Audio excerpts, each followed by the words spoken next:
on, everybody? Welcome in. This is the Golden Boot Podcast. Ah, man, I am excited.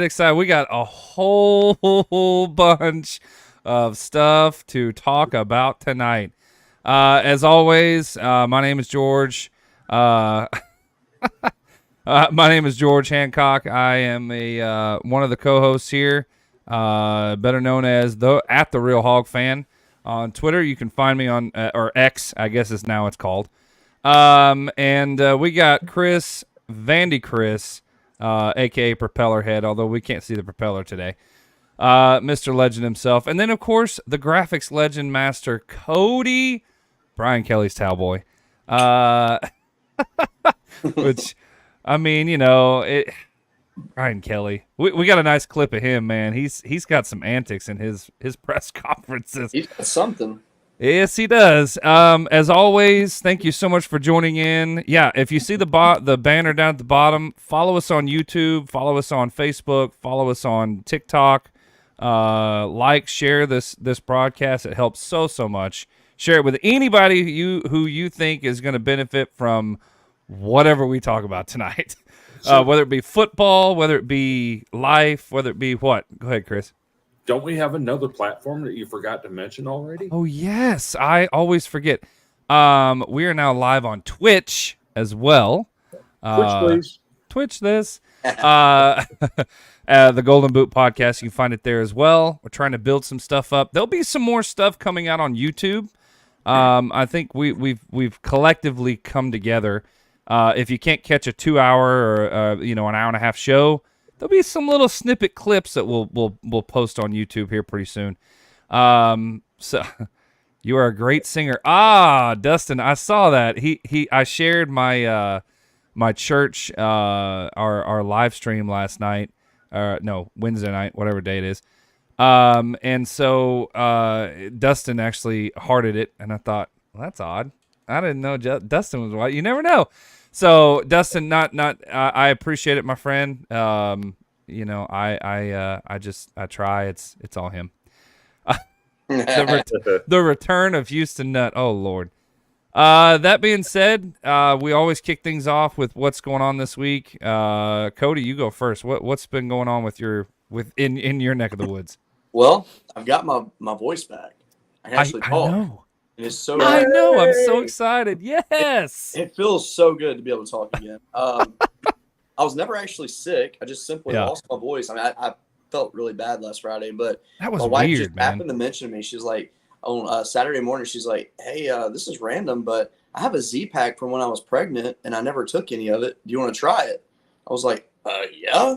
So took it. Here I am, feeling good, ready to go. Man, it's been a wild week, long week. Very glad it's the weekend. I had to bring my old hat out of retirement. No joke. This hat survived 2 hurricanes, physically outside during said hurricanes. Oh my goodness. And it is my lucky hat. Wow. So I've seen a couple comments in there. Hey, Michael, good to see you, my friend. Thanks for jumping in. Uh-oh. Oh, Tony Thomas. Oh, that means this comment section is going to be lit. Tony, we got some good stuff for you to comment on tonight. I tell you, go ahead, Chris. What's your week been like? It's been a week. Currently embroiled in a X war. Did you say embroiled? Embattled, embroiled, embargoed, whatever you want to call it. I'm tied up with a Georgia fan. Yeah. On X right now, complaining about a locker room. Oh, Interesting. I wonder which locker room he's talking about. Is he talking about the tent? Yes. Or the fact that his quarterback actually looks like Timmy from South Park? Yeah, he's referring to the tent. Sorry, I had he to. is really triggered that the 2-time defending champions have to dress in a tent. But mind you, Eli Drinkowitz literally said our tent is better than a lot of actual locker room. Oh yeah, it is. It's super nice. It really is. It's really nice. it made them look good, actually. I was like, oh. Tim Bailey. I just saw Tim pop up. He said he's on the way back from South Bend. A message to Tim. Yeah. We appreciate you watching, but please don't wreck. I know you set your phone up while you're driving because you've done videos, but please be safe. Yeah, please. We do not condone texting and driving. No. Be safe. This is a family show, okay? Be safe. Not only that, he's coming back from South Bend, and that place will put you to sleep anyway. Watching paint dry, watching that football team. Yes. Yeah, absolutely. Well, I tell you, this week has been. Oh my goodness, I knew it. It's going to be that kind of night, gentlemen. My week has been. It's been better. I didn't have to stay in Arkansas near as long as I thought I'd have to. Normally, if I have to go, for those of you who don't know, I work for a certain package handling company. I'm not going to say the name because I don't want to be land-based in life. But I have to go. They implemented this new thing where it's like this back-to-work thing. So now we have to go back 2 weeks out of the month, 3 consecutive days, Monday, Tuesday, Wednesday, which I hate. Arkansas has power. So I'll probably do in some of our Monday night segments from my buddy's house. He's got a good sweet setup there. So Cody, I don't recognize that guy. I know. Where's your propeller head? Do you see who that's from, though? Oh, Sam. Absolutely. Uh-huh. Man, Sam, it is a pleasure to have you watching our show. Glad to have you. We might even get into some South Carolina stuff tonight. You never know. We may. That's awesome. And good to have you, Sam. Something we're going to talk about tonight kind of applies to his interest. So it sure does. Yes. No, not that type of package. Good God. Yeah, I must have left myself open for that one. I did. So anyway, but the week's been good. This is always one of my highlights, right? Because I love hanging out with you guys. We prepare for this all week. I mean, if you guys don't know what happens behind it all week, it's my wife's like, "Why I was on the phone? Why I was on the phone?" It's because we are constantly throwing stuff to entertain you guys. Okay, and another thing, I want this to be more interactive. I talked to both you and Chris about this, Cody. What? There's a comment coming. Oh boy. But we have down at the bottom here, and it's actually scrolling right now, the Golden Boot Podcast at gmail.com. When we get into this first segment here, God, when we get in this first segment, it's called Icebreakers. Listen, it's all about anything and everything that you want to talk about that's funny, that if you think we need to put it on the show, I want you to get that, email it to us. We'll look it over, and it may just end up right here on Friday night. So, are y'all ready? Let's kick this thing off. If you guys have anything, if you have anything you want to send us, please do. We will absolutely love it. Without further ado, let's do our icebreakers.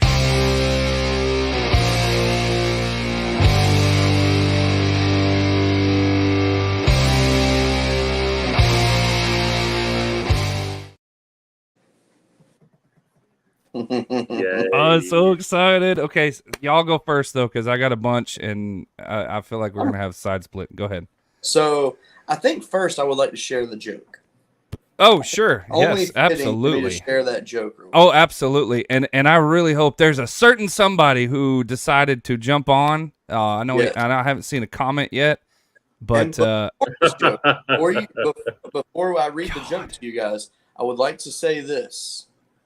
We are not going to really break down this game this week. There's nothing to break down. It's Auburn LSU. No. We already know it's going to be a weird game. It always is, always will be. That being said, I think my DVR is broken. I'm a fan of the show The Biggest Loser. And why wouldn't you be? See people make their lives better. I know. Every time I set my DVR record it records an Auburn football game. Oh, gosh.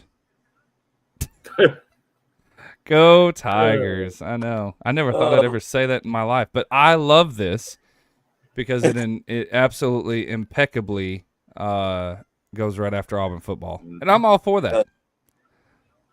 I love it. Kenny is now detouring to Cody's house as we speak. Hey, to be Does fair, he still have the fireman outfit, though, is what I want to know. to be fair, I'm closer to Kenny than probably anybody. Yeah, you probably do.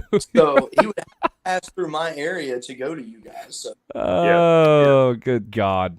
Oh, man. That's great. He would get lost at the Pilot truck stop down there in Birmingham. Oh, God. Tim, I 100% agree. Listen, if anybody has any kind thank you, Michael. If literally Auburn has any sort of a prayer, they cannot play Peyton Thorne at all. Can't happen. We talked about it on the Top 25 show. It can't happen. So I don't think they have a prayer in seven Hades, seven hells, seven heavens, whatever you want to say. It's not going to be close, and is what it is. Jaden Daniels is playing better, and I think against this offense that's not going to keep up. So that's my 2 cents on that. You had another one too, didn't you? I do, and this is one I don't like to share. And this one, it's an icebreaker, but it breaks my heart. Eric Gilbert was arrested again in the state of Georgia. That guy, man. Went to a gas station and he stole about, I think it was a little over $1,500 worth of like vape pens, Delta 8 products. You don't know what Delta 8 is? That's Puff Up Pass. Oh, thank you, TJ.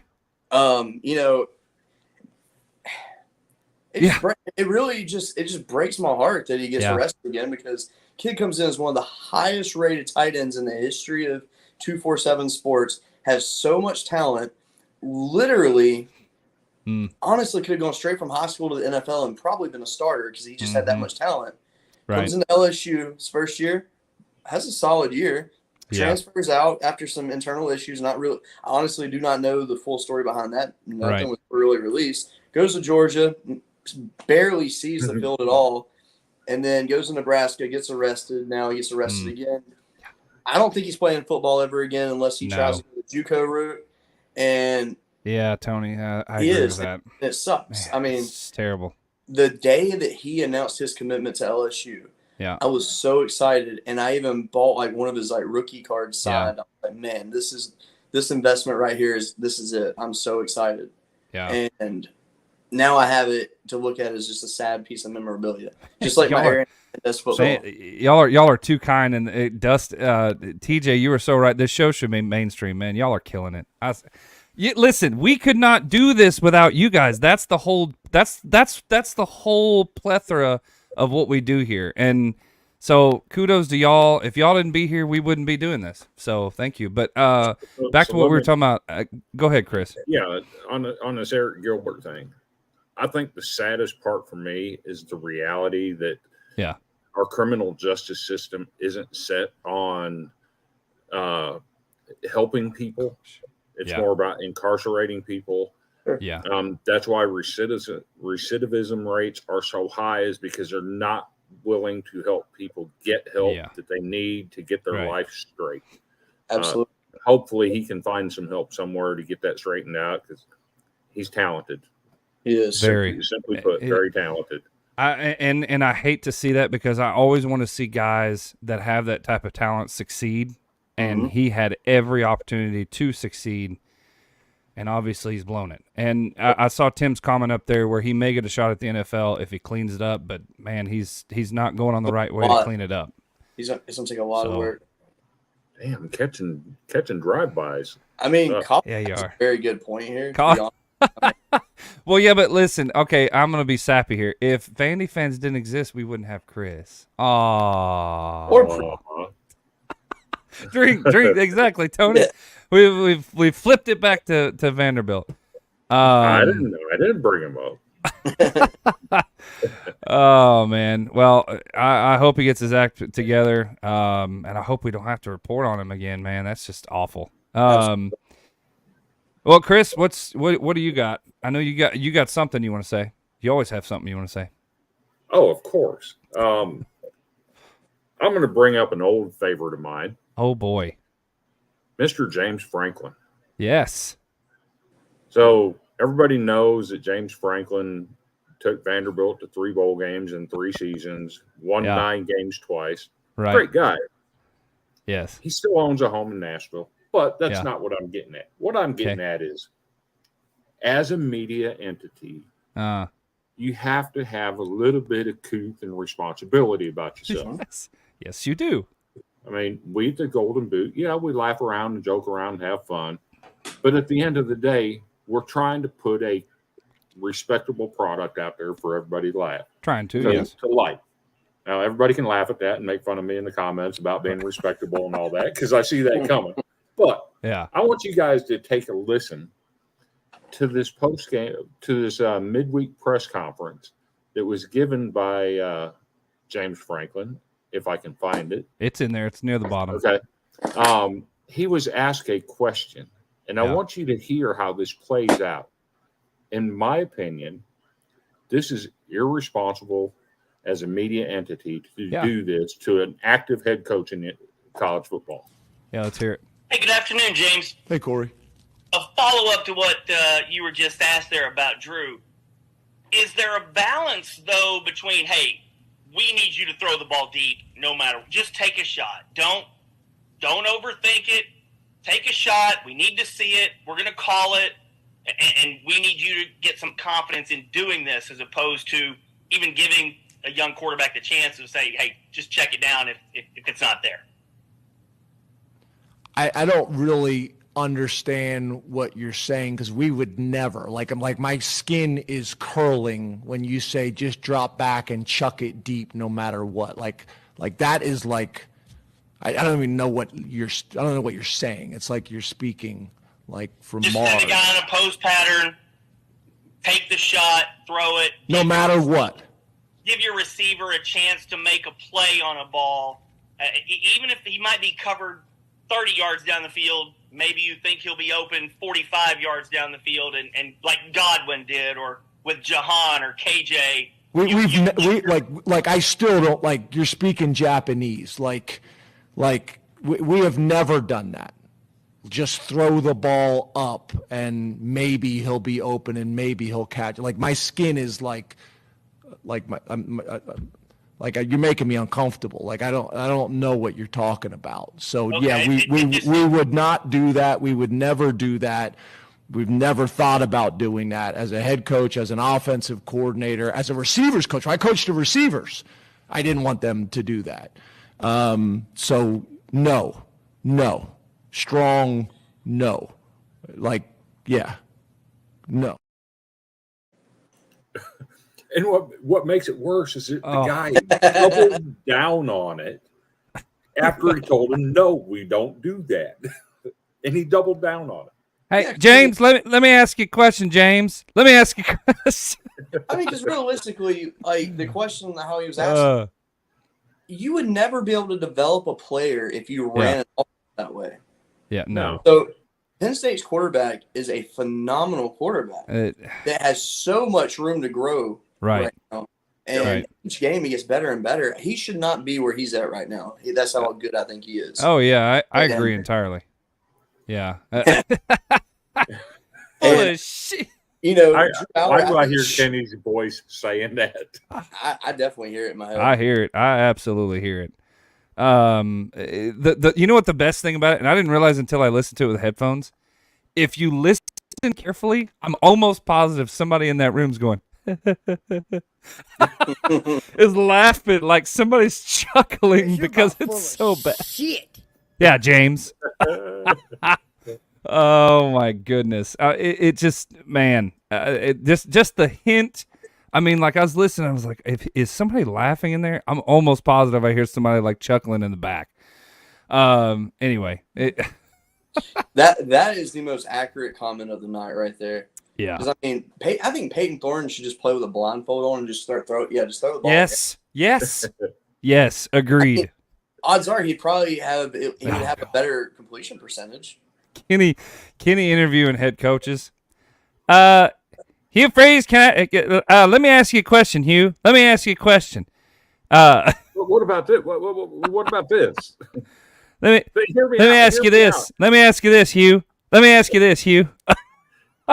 Oh man, Kenny, we love you, but it's too predictable, my friend. Too predictable. Yes, sir.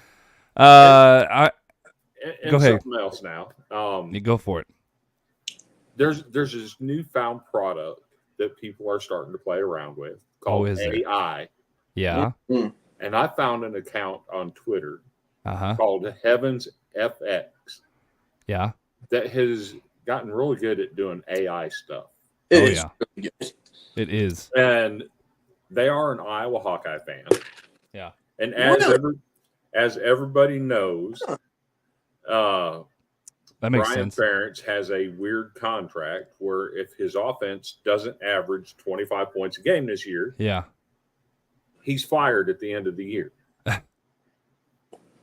So Always this Ingram. account has started making Brian Ferentz AI video. And I've got a couple of them to share. One's about 2 minutes long and one is 19 seconds long. So bear with me as I share these because these things are funny and I get a kick out of these things. They are.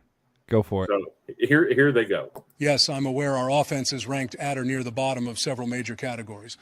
Some are even saying the offense stinks worse than the funk in the press box.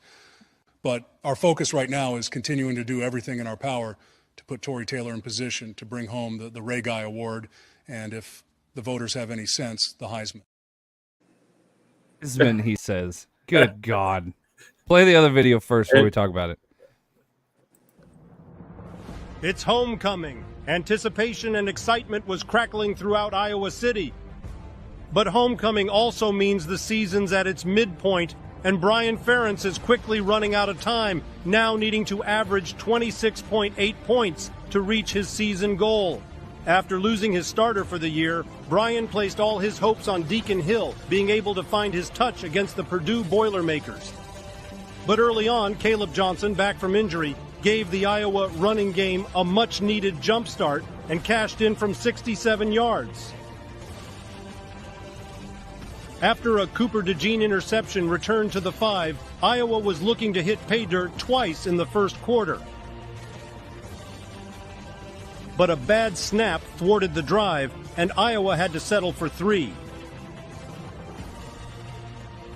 Leading 10-7 in the third quarter, Deacon Hill seemed to find some rhythm, hitting Eric All twice for huge gains.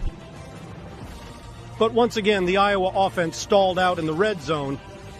Hold on, was that a tackle screen? Anyway, Iowa had to settle for a Drew Stevens chippy. In the fourth, Deacon Hill's best pass of the day sailed into the waiting arms of Eric All for Iowa's final score. Up 19-7 instead of going for 2, Iowa inexplicably kicked the extra point, giving them 20. Miraculously, it didn't end up biting them in the ass as the Hawkeye defense rose up to seal the win. Halfway through the season, after scoring just 20 points, Brian missed his goal again and must now average 27.7 to reach his season goal. Up next, Iowa must watch for the fake at Wisconsin in a battle for the Big Ten West driver's seat. Can the inclement forecast somehow work to Brian's advantage? Or will Camp Randall be more like Camp Crystal Lake? Find out this week on Ferentz Family Goal, the drive to 325.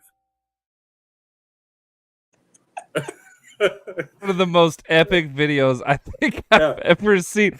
The Peyton Manning clip that just was randomly Dude, that was perfect.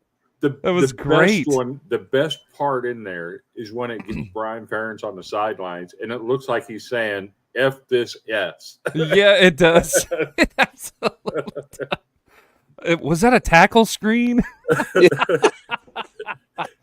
That was great. That was good. I'm so glad we can bring you crazy off the wall stuff like this. We scour the internet so you don't have to. There you go. That should be our slogan. Oh, but just remember, if you see something like this that you want us to show, if you want us to look at, please email us. The Golden Boot Podcast at gmail.com. Please do not send any nude photos. Oh, please don't. Post to timbailey@gmail.com. Thank you.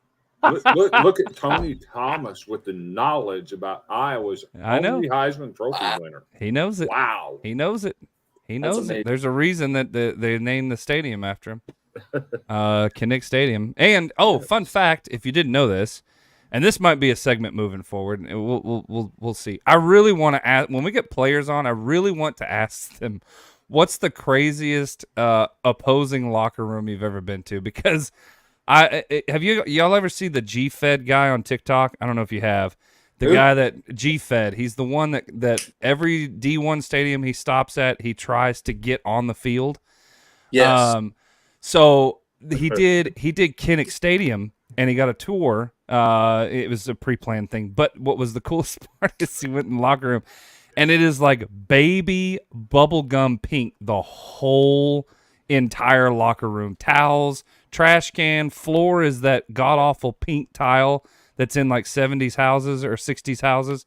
And then these really dull like fluorescent lights is what they have for lighting in there. It's the worst ever. And Chris tells me that Florida's locker room is also pink. And they have elevator music playing through speakers, which I think is hilarious because how do you get hyped in that locker room? Okay. Right. So, have you guys seen The Water Boy? I'm assuming you'll have. Oh, yeah. Oh, absolutely. So, when Bobby goes to SCLSU to get a job and he interviews with Coach Klein, when you see that locker room, you see that nasty water bucket. That is the picture of what I wish every guest locker room would look like. Like, it's you're right. so bad. Yeah. Even though it's our home locker room, but it's so bad. Yeah. See, one of my favorite things this year leading up to the football season was when people started giving Vanderbilt crud about their construction. Yeah. And they asked Clark Lee about visiting locker rooms and stuff, and he said, I don't care if they have to take a shower in a pothole across the street. It's not my job to make them comfortable. Oh, and Clark Lee is the head coach of Vanderbilt, so take another shot, just so anybody's counting. Not that we condone blackout drinking on this show, but I swear that could be turned into a drinking game. So I guess I will get into mine. I will do. I've got a couple, but I think look. We talked a little bit about Brian Kelly. Please, everybody, look at this. This man. What is wrong with this man? Nothing. Oh, shut up, Cody. You know as well as I. Listen to this. Please listen to this. Good. All right, we'll see you in Columbia. Bring your Columbia jackets. That's a joke. That's a joke. That is, yeah. I'm gonna play it one more time. If you didn't like. Oh my gosh. Good. All right, we'll see you in Columbia. Bring your Columbia jackets. This is obviously before they played Missouri. It's a joke. Just he's so disgusted. He's so disgusted when he walks off the stage, and it's like, man.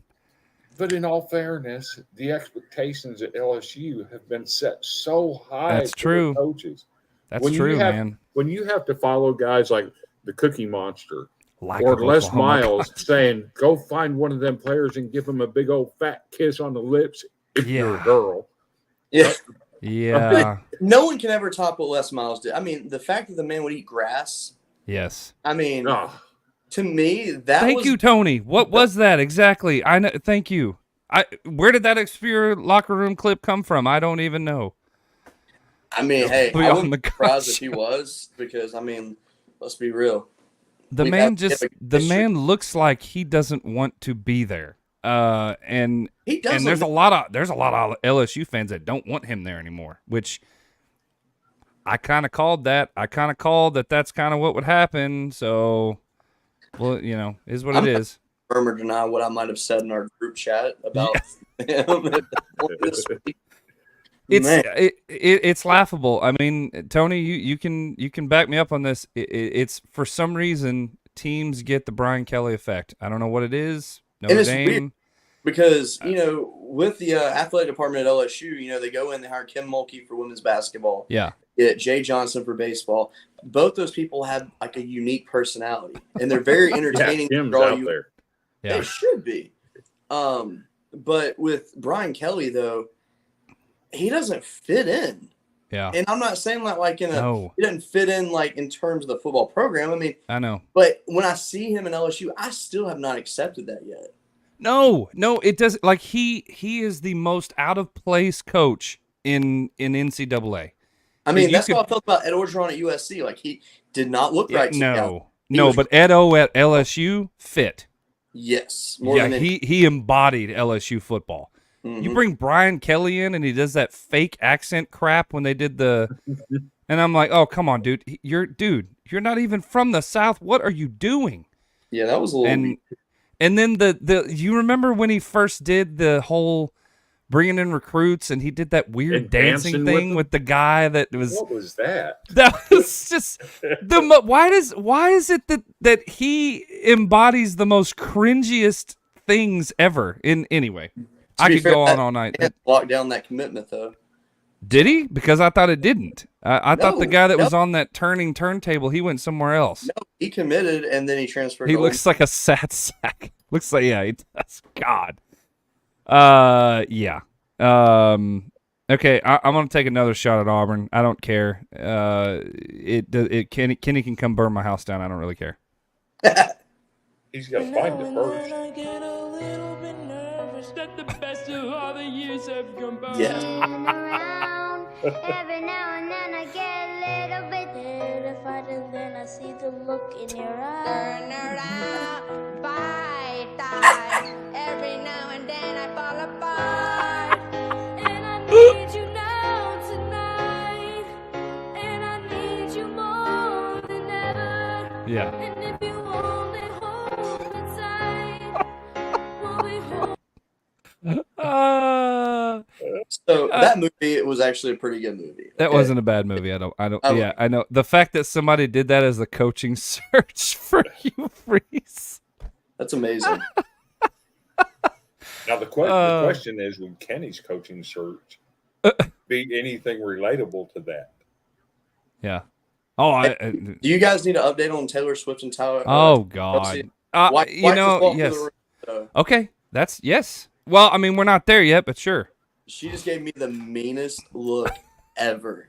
She's not in the mode to go for it. Not in the mood to go on. No. Okay, all right.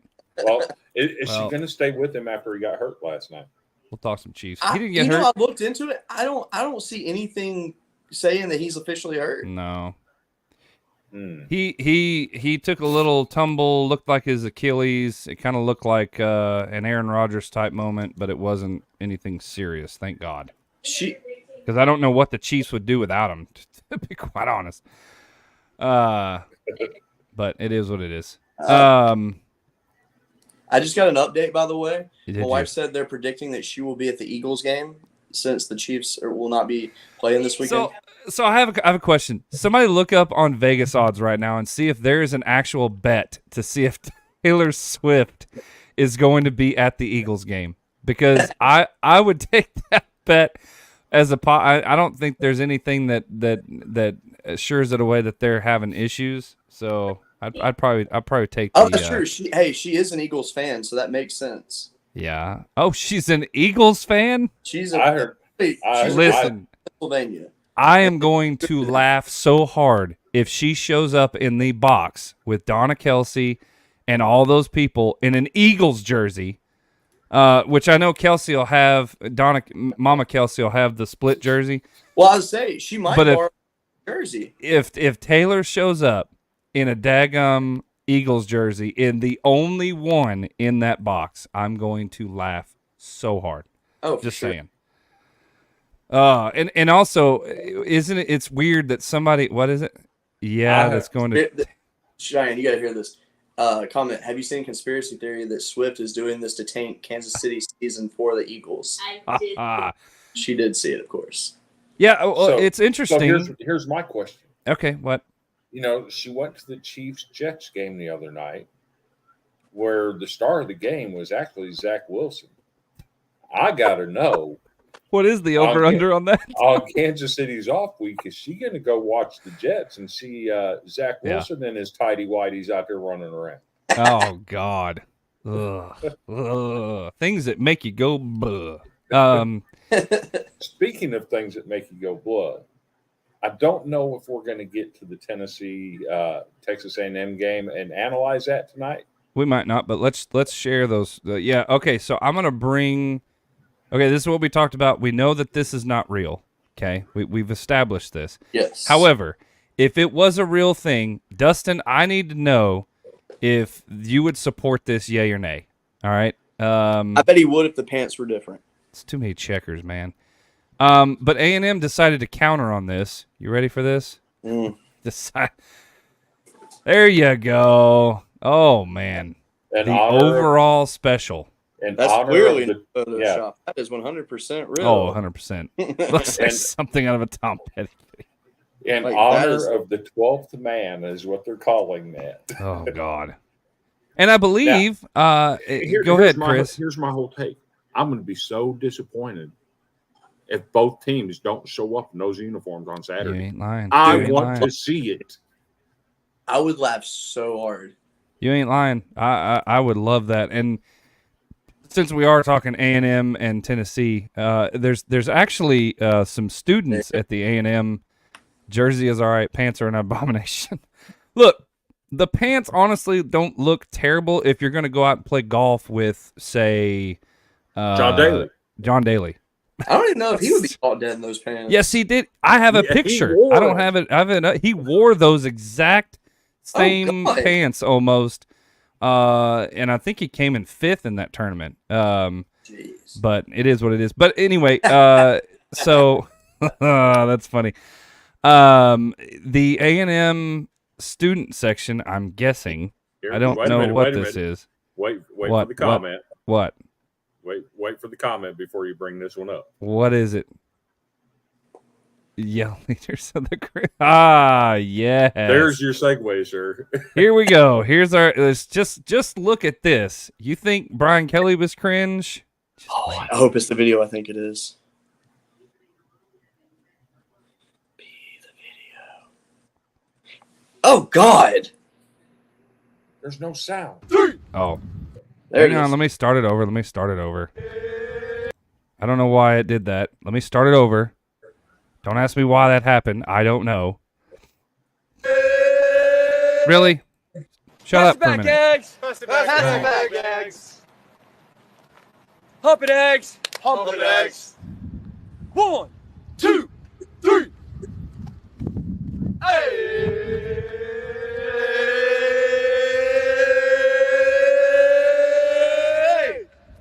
King of Aggies, hey! Woo!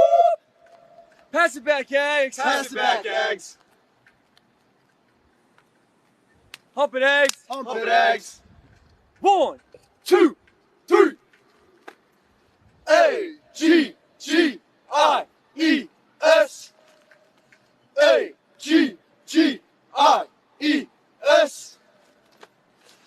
Hey!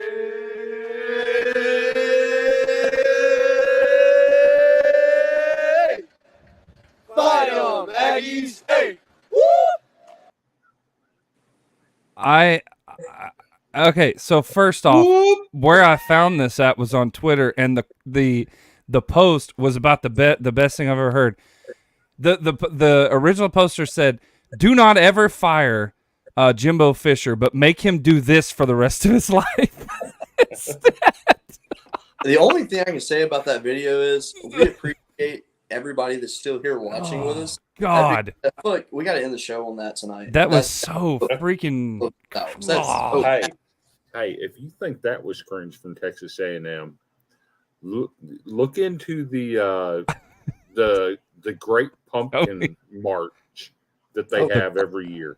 The Great Pumpkin March. You're gonna have to find the video of that. We'll do that next week. Find the video. Talk about disturbing. It was bad. If you want to talk disturbing, that pumpkin march thing that they do is,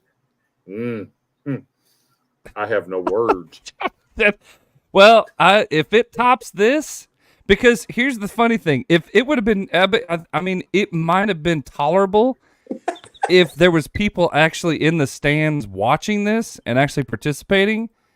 This felt like somebody, like one of them literally went over and set a camera down and then goes, "Okay, let's act like everybody's here," and then just started doing it. And like there was nobody in the stands, and it just made it even worse.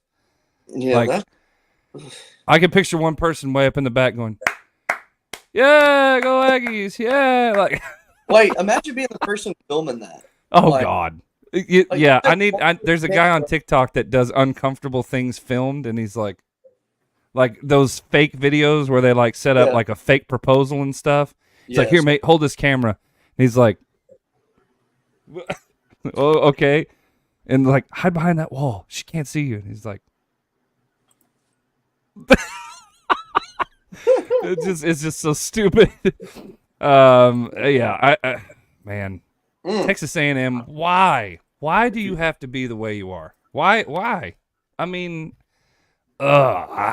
Yes. Okay. So right here, this comment right here, I saw that, and yes. I'll say this: if Auburn wins a Natty next year,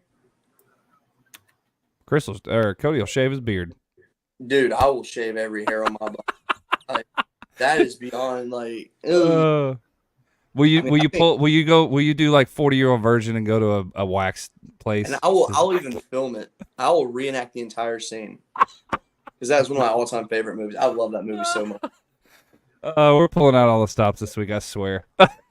How much the guy filming got paid to sit there and watch? Dude, he better got paid a fortune. If somebody came up to me and said, film this, yeah, I need like a bunch of money. You're going to have to something.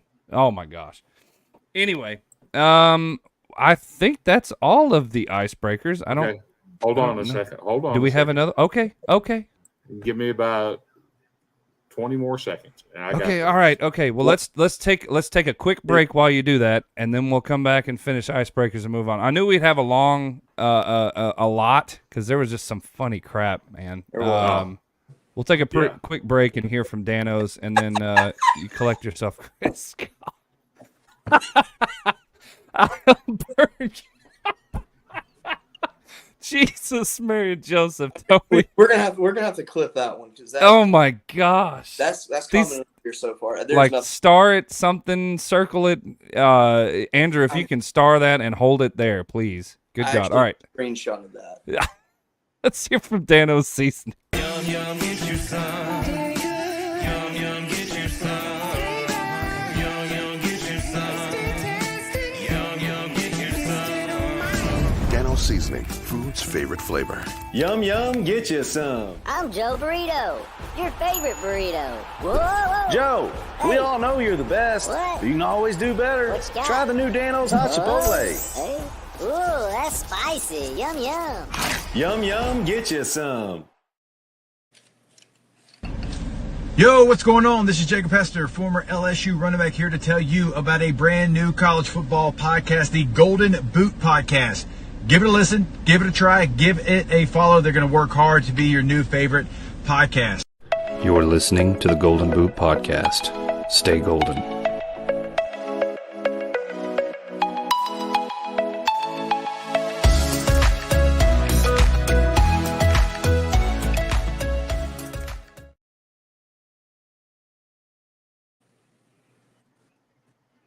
You've got it. Let's see. I've got it. So I mentioned Texas A&M and the pumpkin thing. Yep. It's actually called The Flight of the Great Pumpkin. The flight of the Great Pumpkin. Okay, and if you think the yell stuff at Texas A&M is cringe, they do this annually at Texas A&M.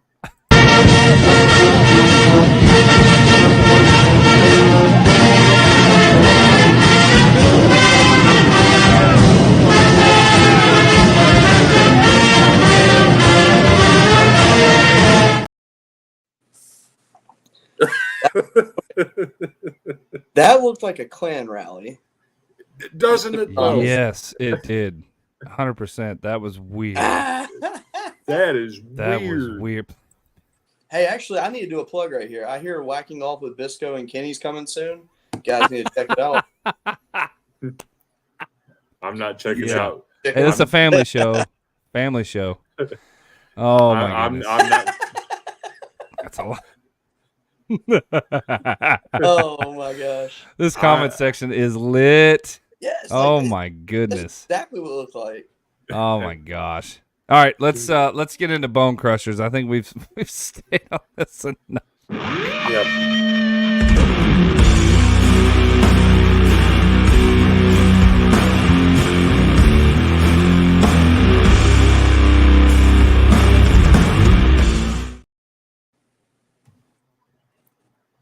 All right, Bone Crushers. This is the segment where we tell the cold, hard truth and nothing but the truth. So help us God. I'm gonna let Cody. I know you got a cold, hard truth somewhere floating around in there. I do. What you got? Sticking hard. All right. I am about to address some people. Oh boy. You guys know who you are. Okay. Jaden Daniels is a Heisman contender. Jaden Daniels is having the best season in college football right now outside of Michael Penix Jr. And they're very close. Yeah. Jaden Daniels at the Elite 11 over the summer had the second best outing behind Caleb Williams. This season so far, don't get me wrong, Caleb Williams, fantastic quarterback. We'll never question that. Probably the best quarterback prospect ever that we've ever seen. I mean, just to be honest, in terms of what he can do and all that. That being said, Jaden Daniels has outperformed Caleb Williams in every aspect this year except for total touchdown passes. Yeah. When you look at the numbers of who USC has played, and I am not kidding when I say this, 3 of their opponents' passing defenses rank worse than 115th in the nation. Yeah. I am one that understands not giving the love to Jaden Daniels because LSU has lost a couple games this year. But Jaden Daniels, unfortunately, doesn't play defense for us. That man put the team on his back against Missouri. And, I mean, my God, he freaking – his ribs got destroyed in the end zone.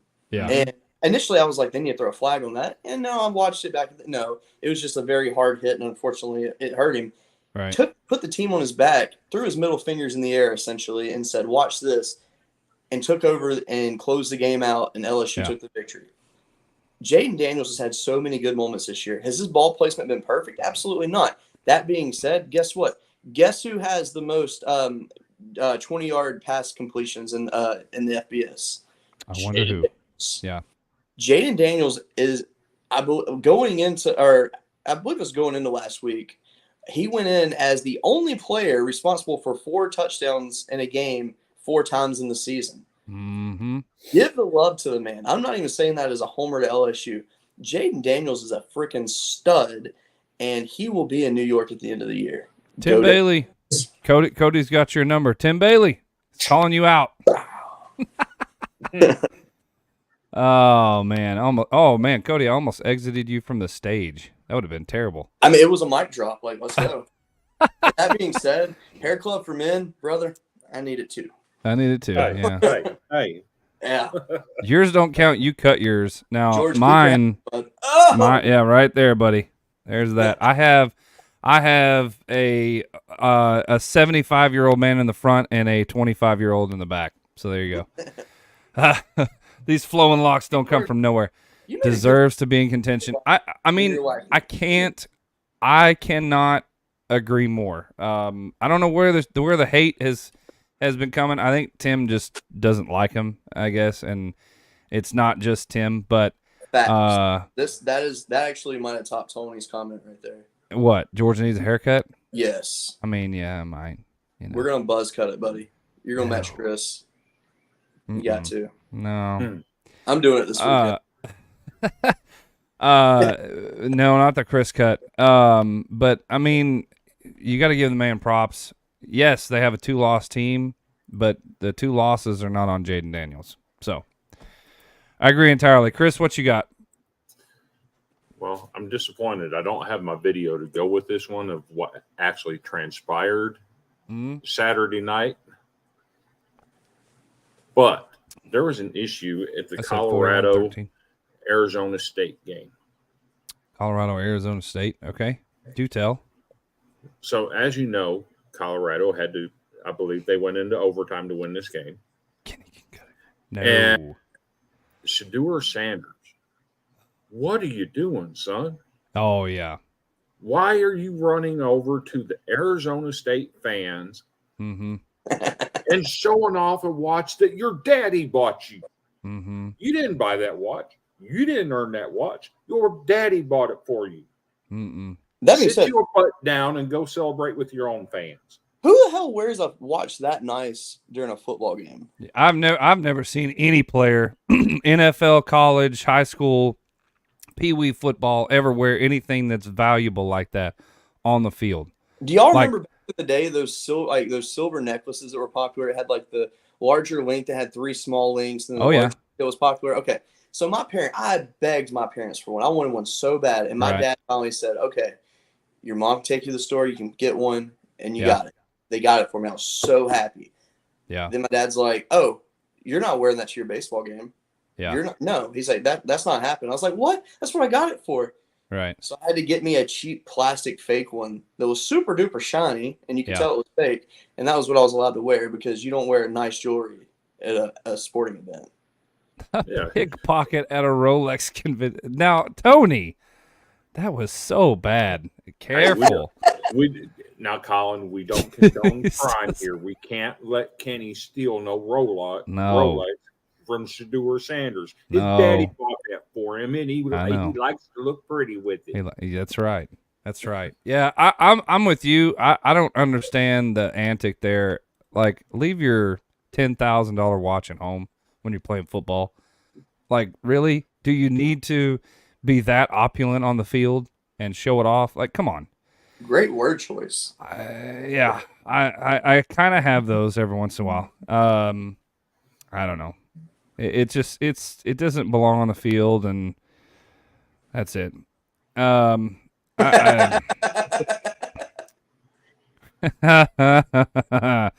You know what? Just for that, I'm blowing the whistle on you. Oh no! Just in what's time. nice about me recording on an iPad is the fact that anytime a video plays, I get to choose if I hear the sound or not. Oh. So it's automatically muted for me. Oh, I love that. Maybe I need to get me an iPad. No, it was fine. I caught it just in time. For those of you who don't know, every time he blows that daggum whistle, it blows my eardrums out. If you do it, I swear, Chris, if you do it again, I can hear you click. I'm getting really good at hearing that click, and I know it's coming. Are you sure? Yeah, I hope so. Y'all can't see what I'm doing behind the scenes, but I'm going. The whistle should be banned, Sarah says. The whistle, no, the whistle's part of. The whistle's kind of just part of it, you know, just is. It is. Golly. The most hated fan in all of sports, but yet people say they don't give a crap about Vanderbilt. If you don't give a crap, why is he the most hated? He's not even the reason for the hate. That's even the better part. Yeah, that guy right there is not the reason for it. That I agree with. All right, well, I am going, since we're running a little behind, I'm going to pass on a bone breaker this weekend. We're going to move on to the gridiron. Wait, hold on. I got to know what your bone crusher would have been. My bone crusher? You said bone breaker. It's bone crusher. I was going to... I was going to address the people on the specifics of whether or not they should bring back Bobby Petrino. I'm listening. No, I don't want to talk about it. No, because I don't think it should happen, and I don't think it's ever going to happen. And the reason I say that is because he was fired for cause, right? And in the state of Arkansas, at the Houston, everybody keeps saying Houston Nut. That man is old. I don't know if he's going to come back to football, but it's now a running joke. I don't even know why. Of just who people are just throwing random names out there just to throw and make them stick. Just settle down. Like, we play Alabama this week. We'll talk about that in a minute. But he was fired for cause, and University of Arkansas has it set where agreed, as long as they don't give him a motorcycle spot, right? Well, he might just park it right in the freaking center of the stadium. Oh God, the Clintons cannot help. I don't want the Clintons help. But being fired from cause, the board of directors say you get fired from cause, you aren't allowed to come back.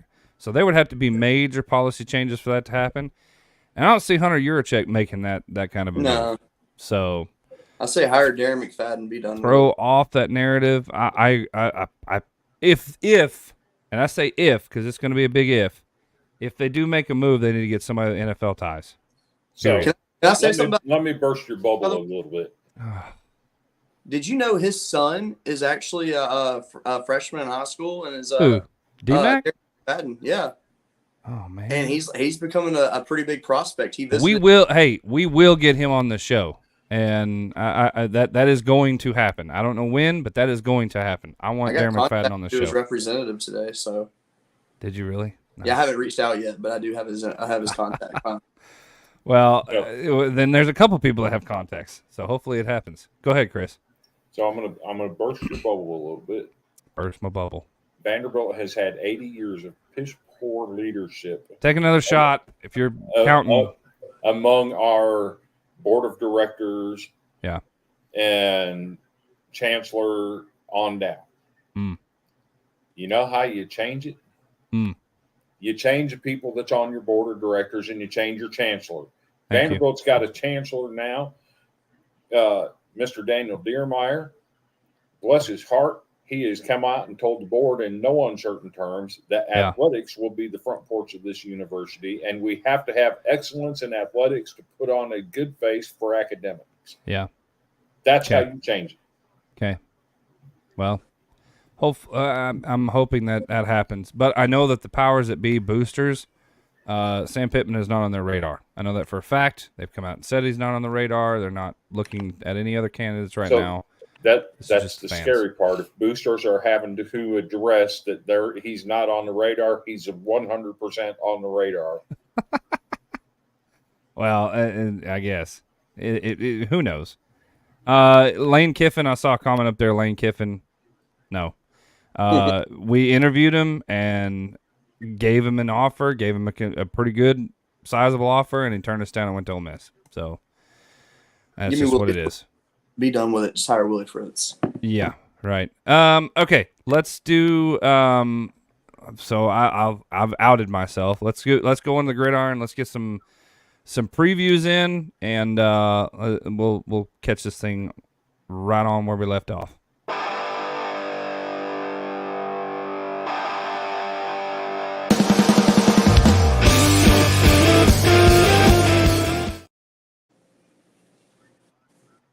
All right, as we enter into hour 2, since we've been on the air for an hour, it doesn't seem like that, but we've had so much material today. It felt like we just zipped on right by it. Like we've ever been for a show. I swear, man. Because we talked almost an hour and a half last night prepping. Easy. Like, and I mean, this is fun. Like, yeah. And by the way, people know we don't have a script. No, we not go no, script. We don't. We know the segment we're gonna do, and that is it. Listen, if I had a script, these comments would make me burn the thing because there's no way I can read a script and pay it and oh gosh. I don't know how Tim does it. I don't. So the comments y'all put through to throw him off are just gold. Anyway, go ahead. Here's the reality. We have our special segments. Yeah. Icebreakers, bone crushers. We each have our own topic. We tell each other what our topic is. Yep. But beyond that, we don't discuss what we're going to say or how we're going to present it. It's like, this is my bone crusher. And we share it with each other throughout the week. And the rest is all ad lib.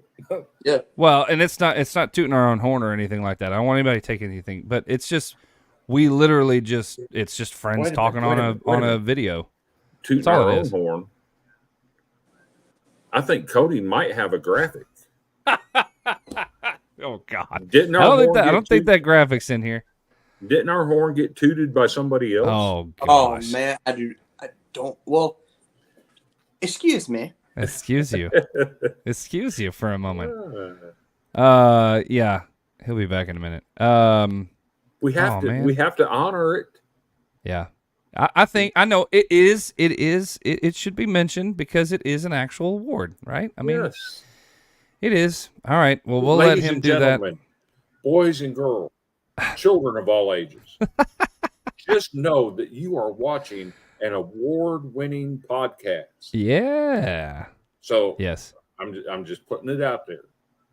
If you want to watch a significant program, yeah, we are it because we are out here winning awards. We are. We're winning awards no matter where they came from. And I'm excited about it. That means that there's going to be more to come. There's going to be more stuff to come. And hey, and not to mention, if you've stuck around with us into hour number 2, we have a couple of really big announcements to make tonight. We're not going to get to them yet.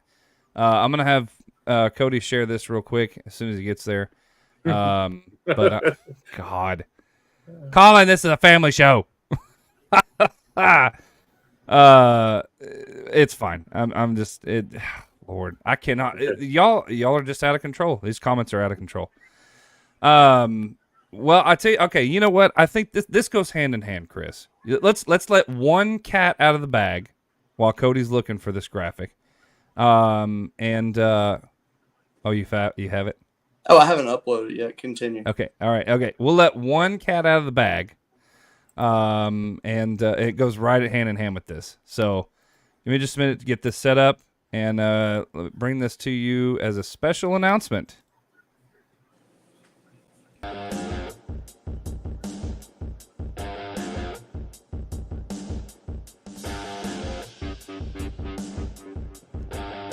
Oh, I wonder what it is. Ooh. Okay. I don't know where he is. What's going on here? What are we?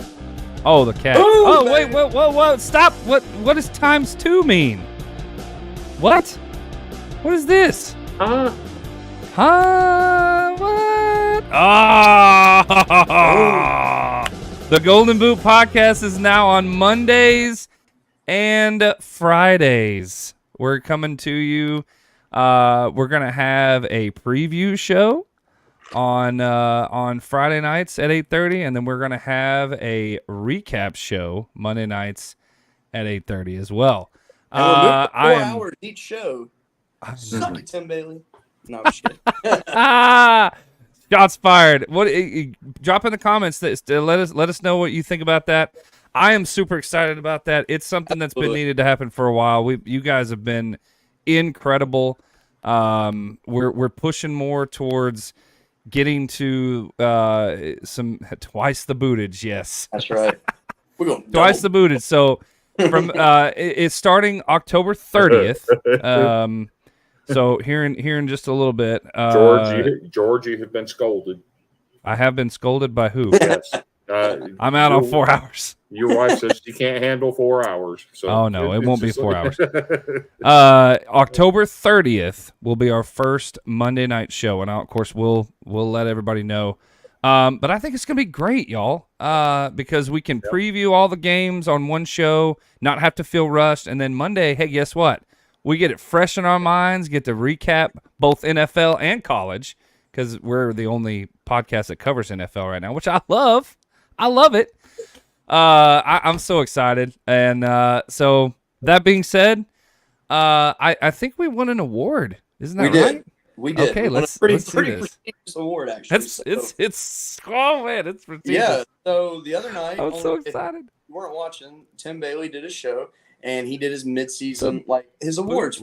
So brought down the Maxwell, the Heisman, all the good stuff, and then he did a show of the year. And you would think that he would plug his show there and be like, watch it, follow all that. But no, he made a decision, and he was honest on this, and this was his show of the year. Look at that. I'm honored. I am so honored. Yes. Thank you, Tim. Like, it's just such an honor. You can see he was truly touched by it. He was touched all right. He was as discombobulated as a newborn deer. Yeah, because to tell the true story on it, he hit me up. He's like, "Hey, I need a slideshow of the awards for my show. Can you put them together?" I was like, "Sure, yes." Yeah. So I'm putting it through, and I'm like, you know what? I was like, "This effort's got me going. I'm doing a lot of stuff right here. Watch this." Bam, put it right. So let's go. Don't ever piss off your graphics guy, ever. And the best part was when it popped up on the screen and he started talking about it, and he said, "So of the year, Cody is our graphics guy." Yeah, oh yeah, and then he completely forgets what he's doing, and he goes, Oh, well, wait, you guys are starting a show on Fridays to rival mine? I was like, no. Friday nights at 8:30. You're in the morning. Oh, wait, no, that's Friday. Never mind. And the best part is right before our show, he had a clip airing live. It was like a replay on Facebook. Yeah. Like, what? I was Oh, like, that was gold. That was gold, man. I was like, I thought we were on the same that was team. just great. That was just great, man. So, anyway, we are super excited. Friday nights 8:30, and now Monday nights She's here at 8:30. There's Demon Kitty. So let me ask, what's Demon Cat think about Vandy and Georgia this weekend? Ooh, Demon Cat has made no secret. Take secret, Georgia and the points. Although she was very clear to say that Vanderbilt does break the touchdown streak this week. Nice. Georgia. Now the question though, does the punter hit 11,500 yards in his punts? It's very possible. It's very possible. Yes, it is. He's over 11,000 now. But now, if you haven't been keeping track. What? Tony, thank you, my friend. It's golly, the stuff that comes out of your brain, my man. I love it. I love it. I love like it. The Rock. So let's spoken go. like a true writer. I love it. Oh yeah, no, definitely. Definitely. We will. Thank you, Hunter, for reminding us. We will do the game day show tomorrow morning. I believe it starts at 9 a.m. Eastern Standard Time. I will be on like 8:15 my time, early in the morning. I probably won't stay for the whole thing, but I'll get on and hang out with you guys. And then there'll be a little bit of a halftime broadcast because I know we've got some interesting things going on tomorrow. And then of course we also have the post game show, which I do live from my couch. I don't feel like coming in here. That's usually me and George. Yeah. Sometimes Hunter and Mr. Andrew Anderson from College Sports Villains. Shout out to Andrew. He's behind the scenes tonight. We appreciate it very much. Did you see the comment from Colin just there that popped up? No. What did he say? Andrew, can you bring that comment back up? Rudy Poo, you get that from AYS. So AYS is Are You Serious Sports with Blake who is actually my favorite sports podcast to watch. Yeah. Because he's LSU podcast. Oh yeah. My God, I love watching his stuff and the way he does. Yep. It actually, to be perfectly honest, and Blake may watch, he may not, whatever. But I would like to say though, his show gave a lot of influence to me personally, right? And how I present myself on the show because he's so good at what he does. Same. So, we modeled quite a bit after him and Ruffino. We're gonna have to reach out to him, try to get him on here. That would be awesome. Joe De Leon is very good. And my background's a little bit different. I'm more along the lines of baseball podcast with Aaron Fitt and Kenny Rogers, Mark. Those guys. I really enjoy watching. I like that Room. Yeah, Rooms. Rooney on Sunday Night Conversations. That's more my style. Sure. I get it from baseball. Mm-hmm. There's no wrong answer. If you want to get into doing podcasts, find you some on YouTube or Facebook or Twitter and watch them. Learn how to handle yourself in the public eye. Well, and see, none of us are stuck up. We're not ones that go, "Oh, you can't watch any other podcast besides ours." Please, if you guys have a podcast you want us to shout out, throw it at us. I mean, we'll take a look at it and definitely give you a shout out. So, everything that College Football Dogs puts out is great. I don't care what it is. I love TJ's show that was in here a while ago. TJ, the 10-yard I think out. he's still watching. 10 yards outs is a great breakdown. He does a really good job with that. I don't know if Dominic's watching, but the Sunbelt Syndicate is a phenomenal put together deal. And then of course the college Football Dogs podcast, PAWD, with Matt and Dominic both. Hunter doing his top 25 show. There's just so much stuff. Oh my God. He just can't help himself. No, he can't. He just can't. He just can't. Speaking of Hunter Dworsky, I was that age one time too. We're on the top 25 show on Tuesday nights. There's just a lot going on, man. But it's what it is. College baseball or college football dogs.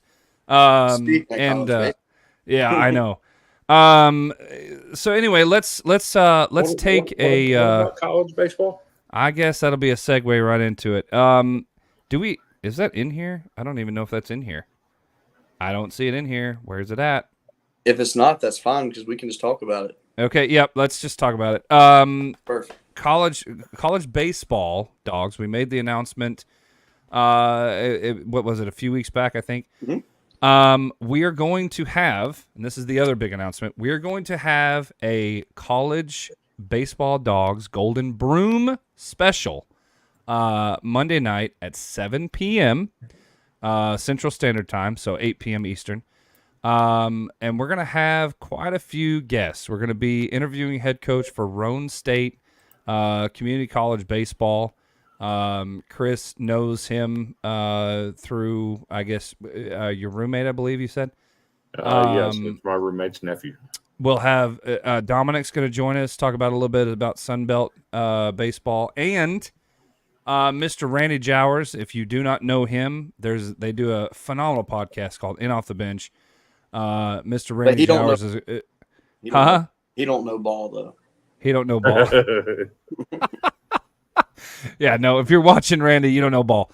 No, Randy is a really good friend of ours through College Baseball Smack. And listen, if you're not a fan of baseball, tune in anyway, because we're just as crazy and cut up as we are now. And so, and another thing too to add to that is we would really like everybody to tune in, not just give us views, whatever. We don't really care about the numbers right now. No. It's more of we want to grow the game of college baseball. We want people to accept it and watch it and understand it, because I can go ahead and tell you, college football is fantastic. It's fun, but the passion in college baseball, the emotion you feel, imagine feeling how you feel after a football weekend, but you feel that 4 times a week. Give it a chance. That's all I'm saying. Just give it a chance. Us three, right? So we are what I consider the big three. Dustin, sorry, Tennessee is not in that conversation, in my opinion.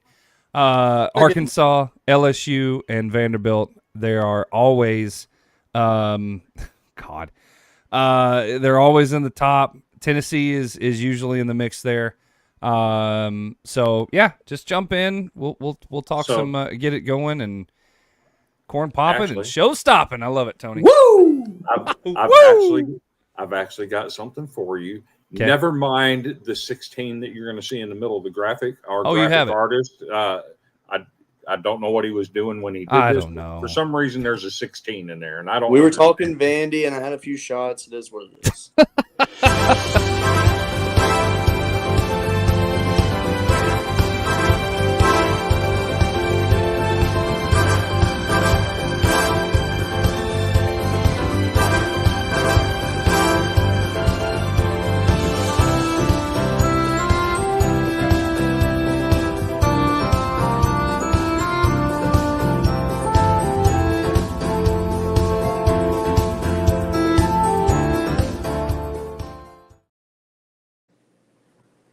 I'll be a dancing queen. Oh man, hey Dustin, appreciate that. I appreciate that. Vandy, however, it should be, because you guys should be haters of each other. That being said, so come join us on Monday night. We'll talk a little bit of baseball, have some fun, and then we'll make an announcement. We'll have another special, and then we'll kick the broom off probably after the national championship. Everything kind of settles down a little bit. More to come there. Hey, that's cool. Awesome. Welcome. And Hunter, we would love to have the USC baseball coach on the show. Absolutely. Speaking of USC baseball coach, their assistant coach is one Travis Jewett that was an assistant coach at Vanderbilt when they won their first World Series.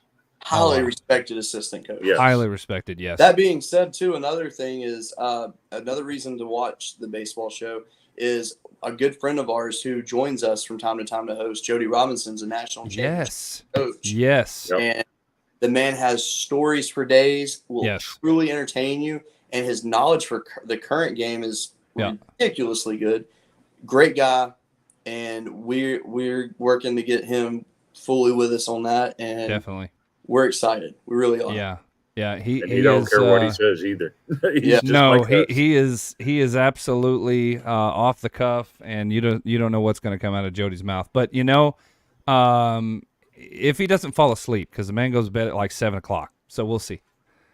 That's who I sent an email to, Vandy, my USC God. guy. Nice, that's Dude, awesome. Chris hot talking to him. That's awesome. I'm so excited. Thank you, Hunter. That being said, okay, so we've talked about ourselves long enough. Let's get into our games that we're going to cover tonight. Since this is supposed to be about the Gridiron, and we didn't talk anything about the Gridiron. Put in the comments, as always, what your picks are. Does anybody have, let's see, which one were we going to start with first? Let's go with, let's kick it off with Archie and Bama.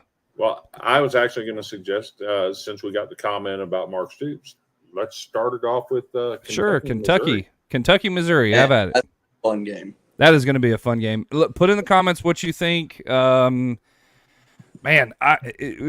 what does anybody have the line on this game? Because it's got to be close. I mean, there's Kentucky. I heard today Kentucky is favored by, I believe, 3.5 or 4.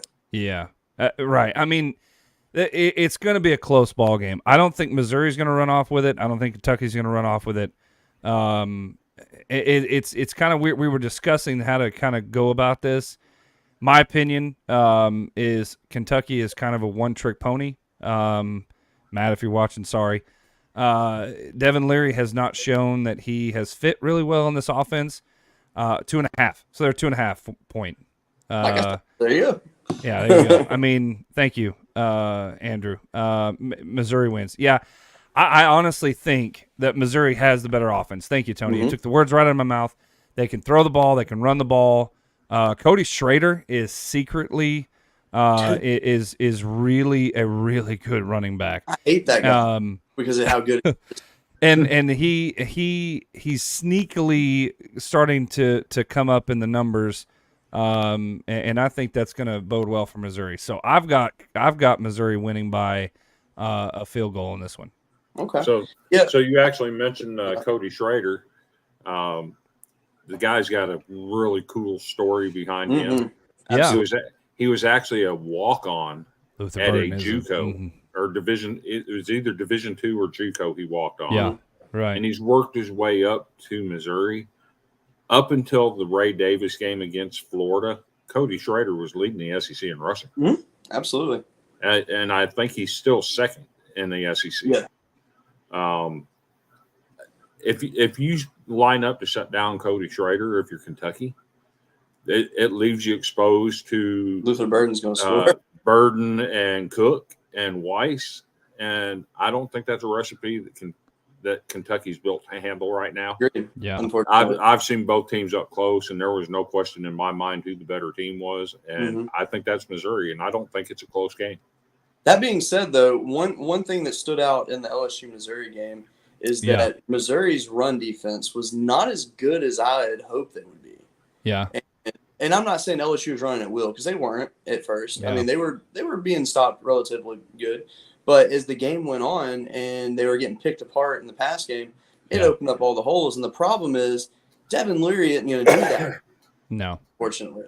But I think Ray Davis will have a good game. I think Ray Davis will at least have 90 yards rushing in the game. I'll go there. I won't give him a crazy number, but I actually think Missouri wins by more than 3 the more I think about it. I think Missouri might win by 2 touchdowns in this game. Oh, man. They play the way they played last week. Yeah. That offense looked – and it wasn't – because LSU's defense actually played better last week than they had weeks prior, because we finally – people don't know this. LSU actually has a defensive line coach now, because our actual defensive line coach had a medical emergency, and he hadn't been part of the team all year. So now we actually have one. I mean, he's 82 years old, and he's one of the biggest legends ever. He's been at LSU like 6 times. But things are clicking, and Missouri still look phenomenal out there. Yeah. And here's the problem. We knew going in that Luther Burden was talented. Sure.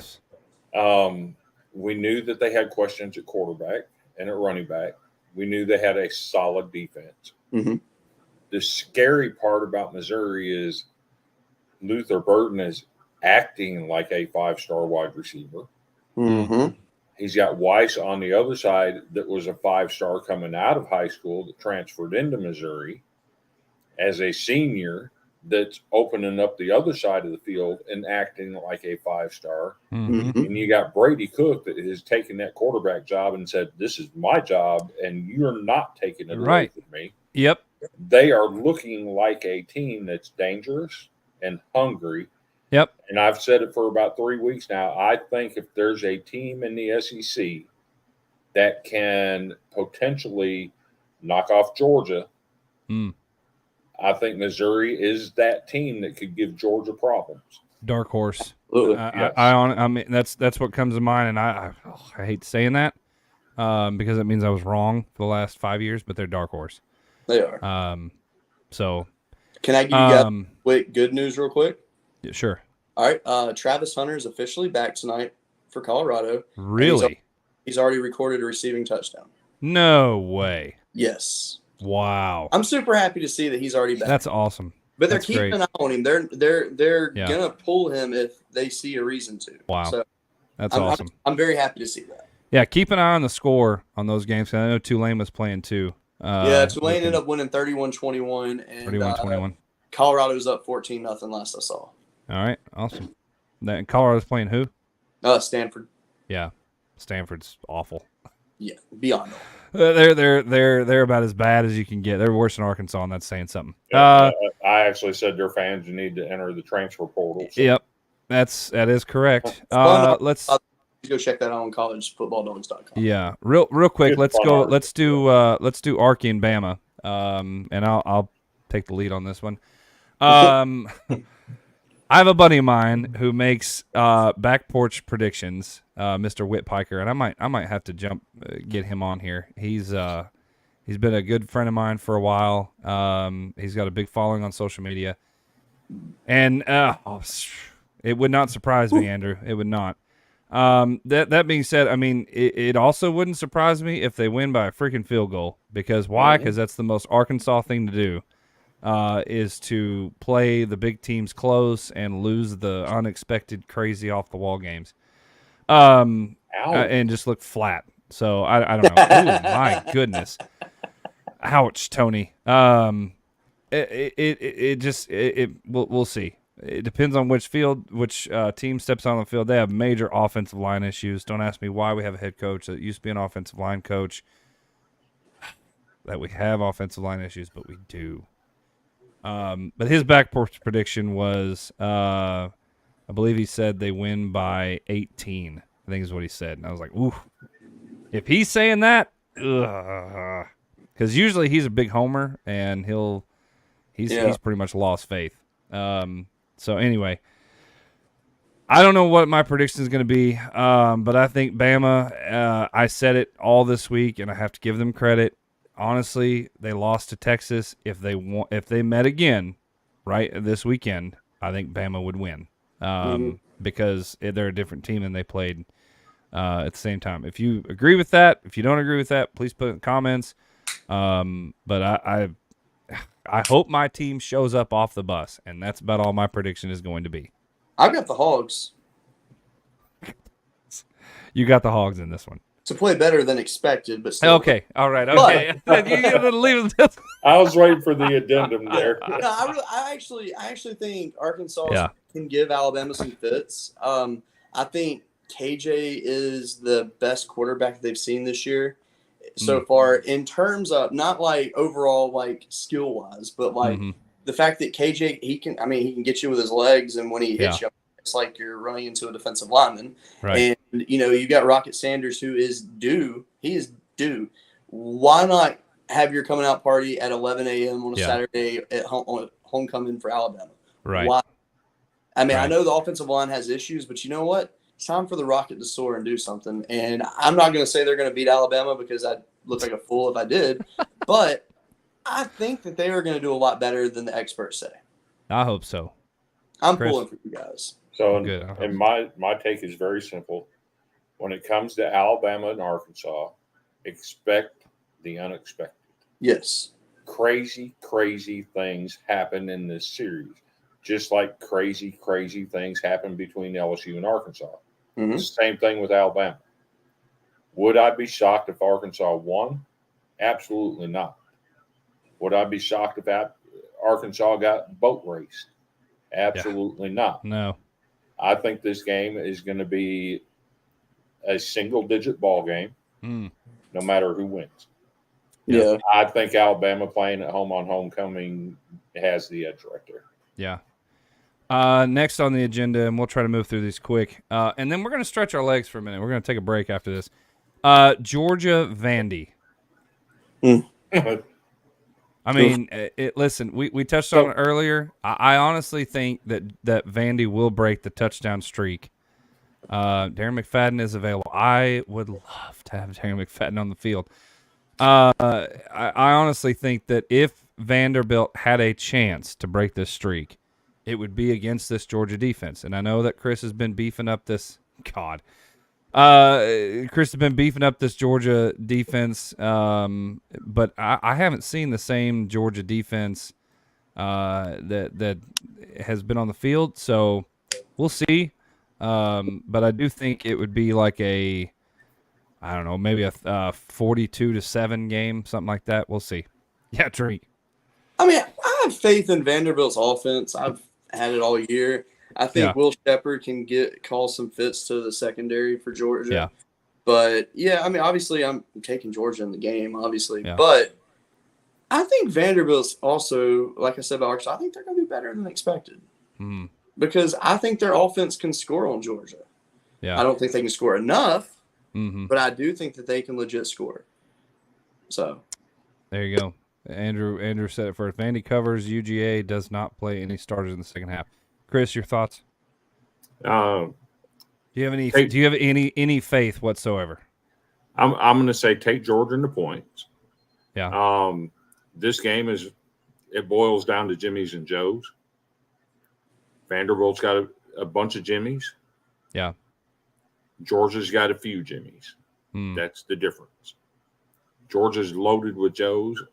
Vanderbilt might have 3 or 4 Joes. Yeah. It's a bad matchup for Vanderbilt. I do think Will Shepherd, who, by the way, against Florida last week, hit 21 miles an hour on a touchdown pass. God bless. I think he's too big to do that. He can score. That. I'm going to love seeing him match up with the Georgia corners. Malachi Starks, to be specific. Mm-hmm. That should be a great matchup. Absolutely. I want to see a healthy C.J. Taylor start making plays again. So I agree with that, actually. Yes, absolutely. C.J. Taylor is definitely due to big performance. Well, but listen, hey, look, we need to go to the football field to get the football. Go Phillies. I'm going to go find some ice cream. And then he ends up in the softball stadium. Yeah, right. You just can't make it up, man. that press conference today, we try to stay away from politics on I know. It's However, just if you didn't see the press conference today, oh my God, go Phillies! How about the Phillies? So terrible. All right, I know. All right, quickly, we already touched on a little bit. Tennessee A&M, who you got? That's going to be a fight right there. That's going to be a very fun game. I think that's going to be old school physical. Tony, you're good, man. I think that, in all honesty, I think A&M's going to come to show up, and I think that they're going to play hard, but they're going to just disappoint their fan base at the end because those little male cheerleaders are going to come out and do a segment at halftime and it's going to screw everything up for them. Yeah. And I mean, my God, with Tennessee though, my problem is, and I like this Tennessee team. I have high faith in them, but I just haven't seen anything out of them this season that's made me say wow yet. Well, and I feel like this is the game that could do it. I might actually have something for you on that. This is something. Go ahead, Chris. So, a lot of Tennessee fans have made a big deal about Kamal Hadden. He's actually one of the top 3 corners in the SEC. Sad. Period. Top 3 corners in the SEC. Yeah. His catch rate is like 28%. Uh-huh. Which is really, really good. Yep.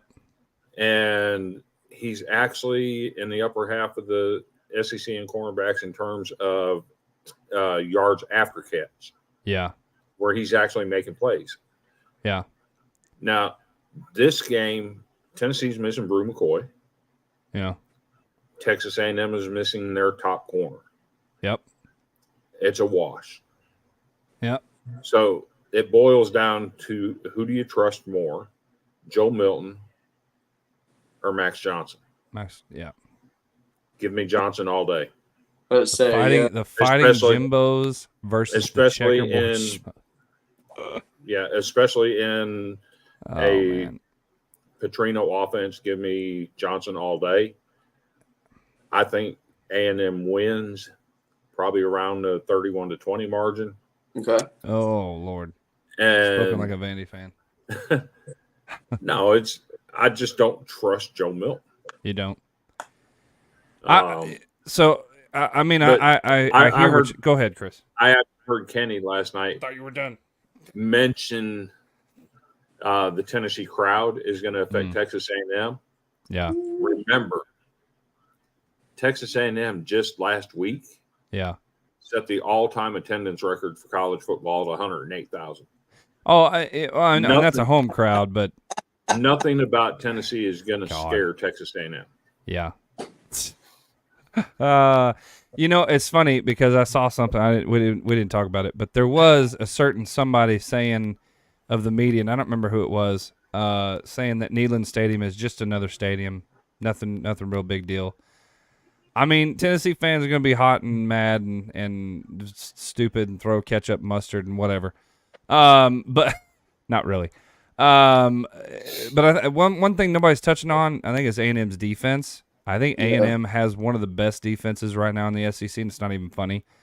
I hate saying that with all of my being, but I really honestly think that finally, after 2 years, seems like, they finally have some development out of these 5-star players they picked up from the multi-million-dollar class, and this defense looks legitimate. So I think it's going to be a knockdown, drag out, back and forth. Gary Daniels, that's right. There you go. Yeah, it was Gary Daniels. Oh, Neyland Stadium, just another stadium. Bro, come on. My Vandy guy out here spitting the knowledge for y'all. I know.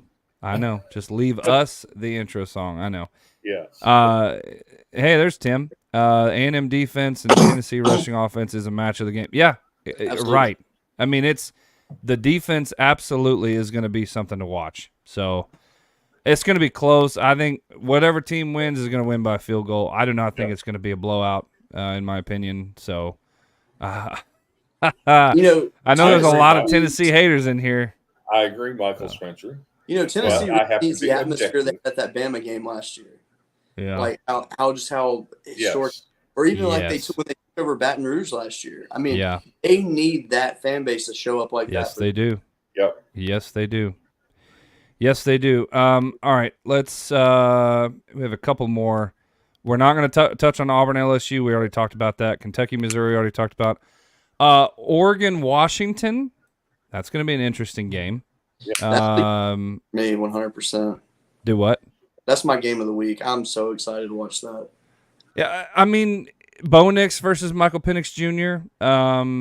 They're both going to throw the ball. I haven't seen Oregon's run game. I honestly think it's going to come down to which. Dude, fantastic running back. Okay, all right. Whichever team can run the ball better, I think is going to be the difference in this one. Yeah. Because they're going to have that offense spread out. They're going to have it all situated, and one of these running backs is going to take off. And that's going to be the problem because the more you run, the more time you take off the clock, the less you give the other opposing quarterback. So that's why I think it comes down to. Go ahead, Chris. I have to interrupt you on that. This take right here. What? Lock. So you have to be locked up. I'm in that crowd too. I have twin daughters, and my twin daughters are both Oregon? LSU fans. Yeah. So that was the best thing that happened to your lock fan. me up too. But okay, now to Oregon and Washington. Yes, do it. Both of them can score lights out at the drop of a dime.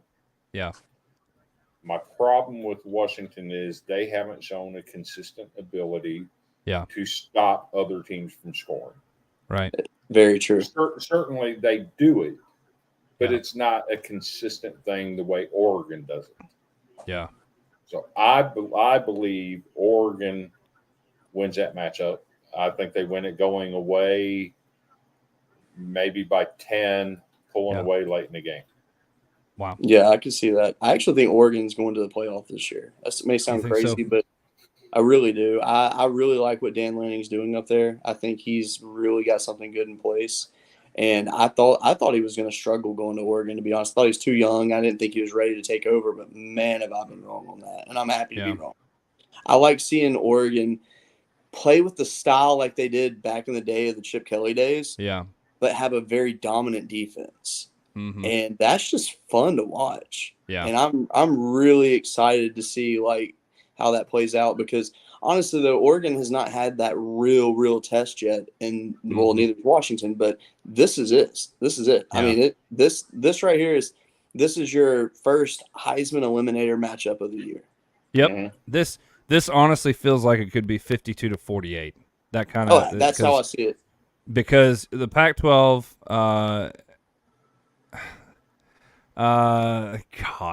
the Pac-12 defenses have been suspect this year. We've seen it a few times. Honestly, I could see a 52-48, 51-49 kind of game. 70-69 prediction. God, to be honest, just because of how much that they would can just score. be nuts. Yeah, and truth be told, I mean, I could see this coming down to overtime victory with. With somebody going for two and missing it. I mean, it's just it feels that kind of ball game. But like I said, it's going to come down to who can run the ball better. So we'll see. Last but not least, I don't know if Hunter's still in here, but I do want to touch on this just briefly. The Notre Dame USC game, because Oregon's going to have to go through USC to potentially stay in that run.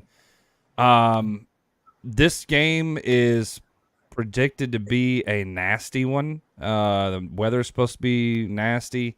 Last I checked, it's supposed to be windy, I believe. So, I mean, is it going to be the matchup of quarterbacks everybody thought it was, Caleb Williams and Sam Hartman, or is it going to be who's going to run the ball better? And there you go. Yeah, I'm with you on that. I think the weather's going to be a big difference maker. I actually kind of chatted with Hunter about it earlier, and he pointed out that Notre Dame has turf and all that, and and Tim asked him earlier too if it was already raining in South Bend. He said yeah, and it's not supposed to stop until tomorrow night. So, and I think I saw it was like, I think Hunter said it was like 10 to 14 mile an hour winds going to be happening. I really think the running game is where this game is going to be at, and I think that both running backs for each team are really good. I think the run defense can be suspect for both, but I still have USC winning. And if the weather ends up not being a factor, I think USC scores a lot, and it's uglier than the Louisville game. But if this is a weather matchup, give me a low scoring, nullify the performance for Caleb Williams. Don't count this on his Heisman campaign kind of game. I could see that, Chris. So, first, I want to address this. If USC comes out and does stuff like this right here, I'm going to show a video real quick. If they do stuff this right here. We are going to overtime. Yeah. Oh, yeah, that was ugly. Play it again. I'm going to. Go for it. Hold, kick, It's a chip shot. We are going to overtime. Yeah, that was just. So if they do stuff like that, they deserve to lose. They're going to have to come out on all cylinders, that's for sure. If you want to be the best, you got to play like the best. Yeah. And sometimes it doesn't happen. But when you have performances like that on a national stage against a team like Notre Dame, who is capable of beating you, you're going to have problems. I don't think Notre Dame is that good, personally. No, I don't think all three of us agree with that. Yeah. I saw Sam Hartman in person last year. He's an average quarterback. Yeah. Jim Audric Estime is really good running the ball. Yeah. But, you got to do more than run the ball. Yeah. And if you can't throw the ball, you got to find out a way for your quarterback to affect the game. And Notre Dame's got the better quarterback at doing that. I think USC has the better quarterback doing that. I think USC walks away probably with a 2-3 score win. Okay.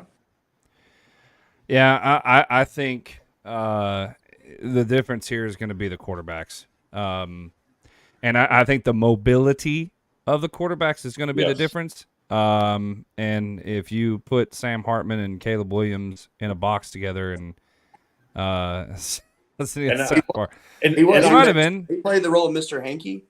No, his name was Shartman. That's what it was. Absolutely. Shartman. And I actually mentioned this last week about Caleb Williams. For some reason, late in that game, he was angry. I need angry Caleb Williams to show up. For sure. True, and it's going to be is it going to be lackluster like we saw against Louisville with Notre Dame's offense, or are they going to come out firing on all cylinders and all of a sudden learn how to play football on offense? We'll see. But it is going to be an interesting game. He does look like Kenny Loggins. But truth be told, give me USC in this one. If they win big, it wouldn't surprise me. If they win by a field goal, it wouldn't surprise me. Right there's a comment.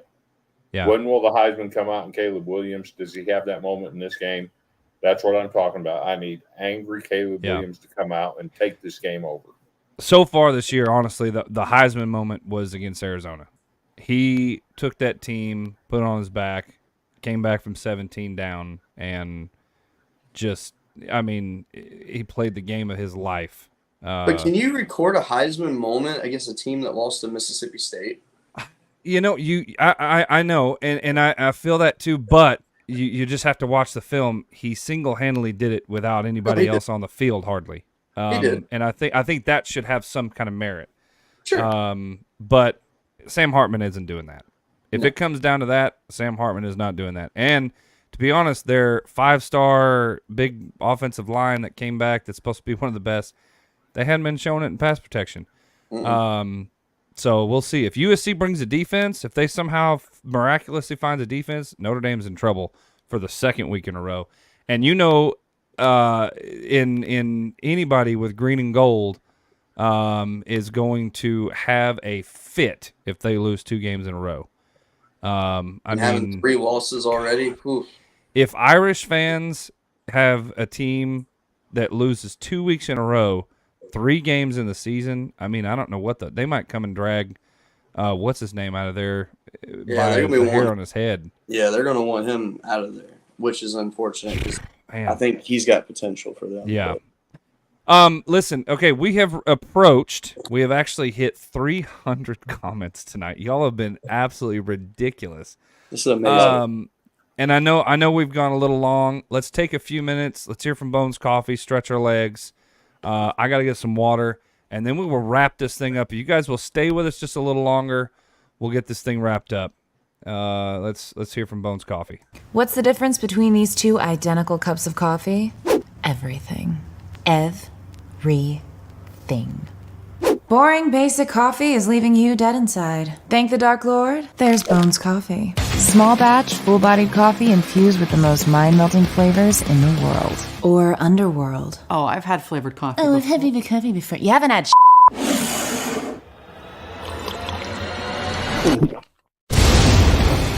Welcome to the highly caffeinated, slightly wicked, and immortally delicious world of phones. Our mad coffee scientists have twisted nature to their demented wills. It's alive! With frightfully delicious flavors like from dusk till donuts. It's a taste I can really sink my teeth into.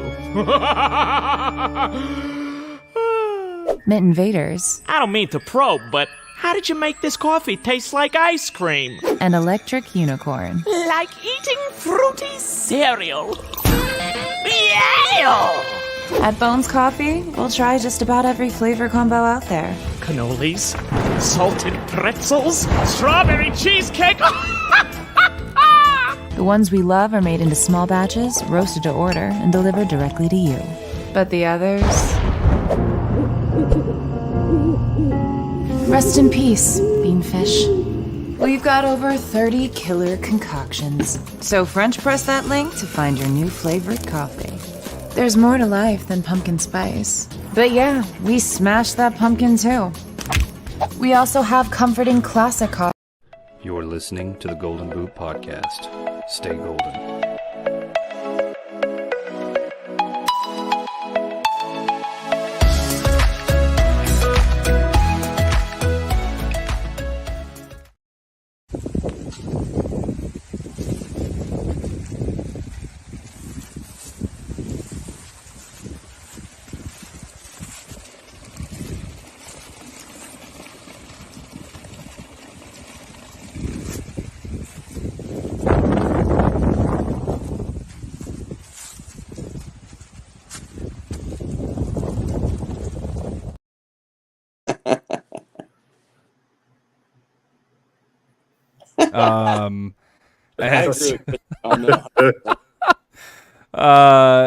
Broncos fans, quick, if you're real watching, real quick, Seth Stanley. Yeah.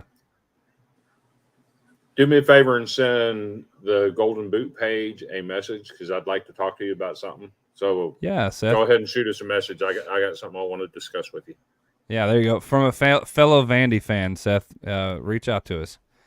With that being said, that was okay. He said good night, but yeah, send us a message, Seth, before you jump off. Chris wants to holler at you, but let's jump into. Great, by the way. I know it. I love it. All right. So that was live look at Russell Wilson's front yard. Let's get into quick picks.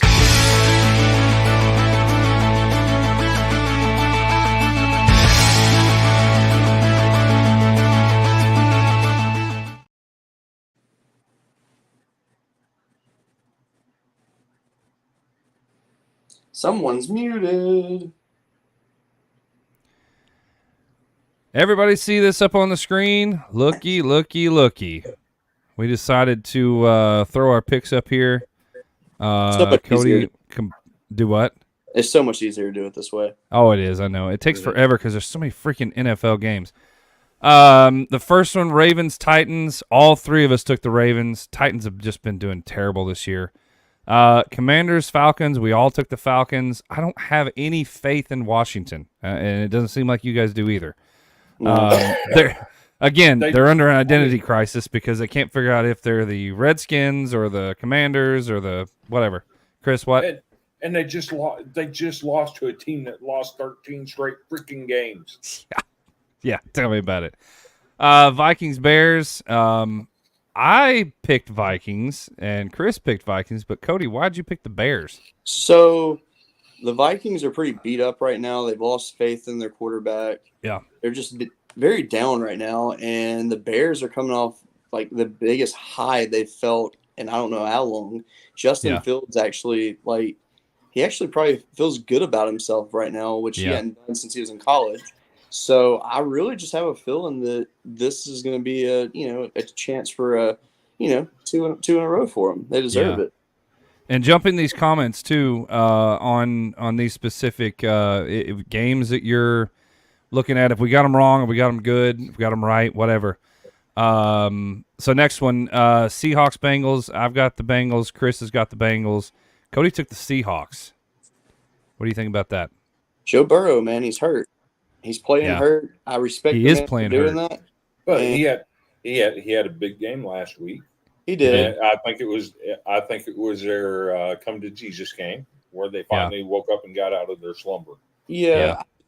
I kind of like what I see out of the Seahawks. And I can't go. I just can't. I don't have faith in the Bengals right now, unfortunately. Yeah. Tony Thomas watched the same videos I watched. 49ers and Browns, we all picked the 49ers. 49ers are on some other level this year. Y'all Christian see that McCaffrey. George Kittle got fined? Who? George Kittle. Did he got fined for what? Wearing the anti-Cowboy shirt. Seattle Ocean Buzzards.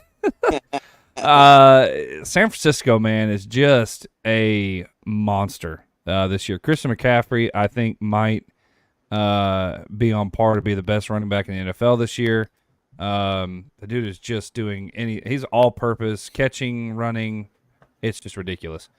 And the Browns, why is Deshaun Watson always hurt? What is going on there? I don't understand. Does he just wake up in the morning and go, "Oh man, I'm kind of feeling bad. I just don't want to play," and then just he's not been getting his massages. I was waiting on it. I was waiting on it too. That was good. Panthers, Dolphins. We all took the Dolphins. Towel injuries. There you go. Dolphins all the way across the board. Panthers are just not great this year. Not the best running back this year. Dustin, who is? Colts, Jags. Devin Achane has been good. He's hurt. Yes, he's out for a few weeks. But I'm not. I'm talking about all purpose. I'm talking about catching, running. He's, in my opinion, honestly, besides a quarterback, he might be. If you took quarterbacks out of the equation, he might be MVP right now. Because you take him off the field, San Francisco has no chance. Yeah. Colts, Jaguars. We all took the Jags. That's actually a very fair pick. Yeah. That is the only. Listen, Bijan Robinson is the only reason the Falcons are even in the conversation. Yes. Of winning any football game. Desmond Ridder is he's coming on, but Bijan Robinson, that was a pick and a half for Atlanta. Mm-hmm. Jags, Trevor Lawrence is playing better than I think he ever has. And I think back on Colorado is winning and Hunter is back. People say they would beat Oregon with him. Well, hey, so Seth didn't see the hear your comment, Chris. Seth, no. Send our boot page on Facebook a message Chris wants to chat with. Please. Yeah. Please, Seth. Or find him on Facebook, Chris M. Keenhold. You can send him a message directly that way. And his name is conveniently right there for you.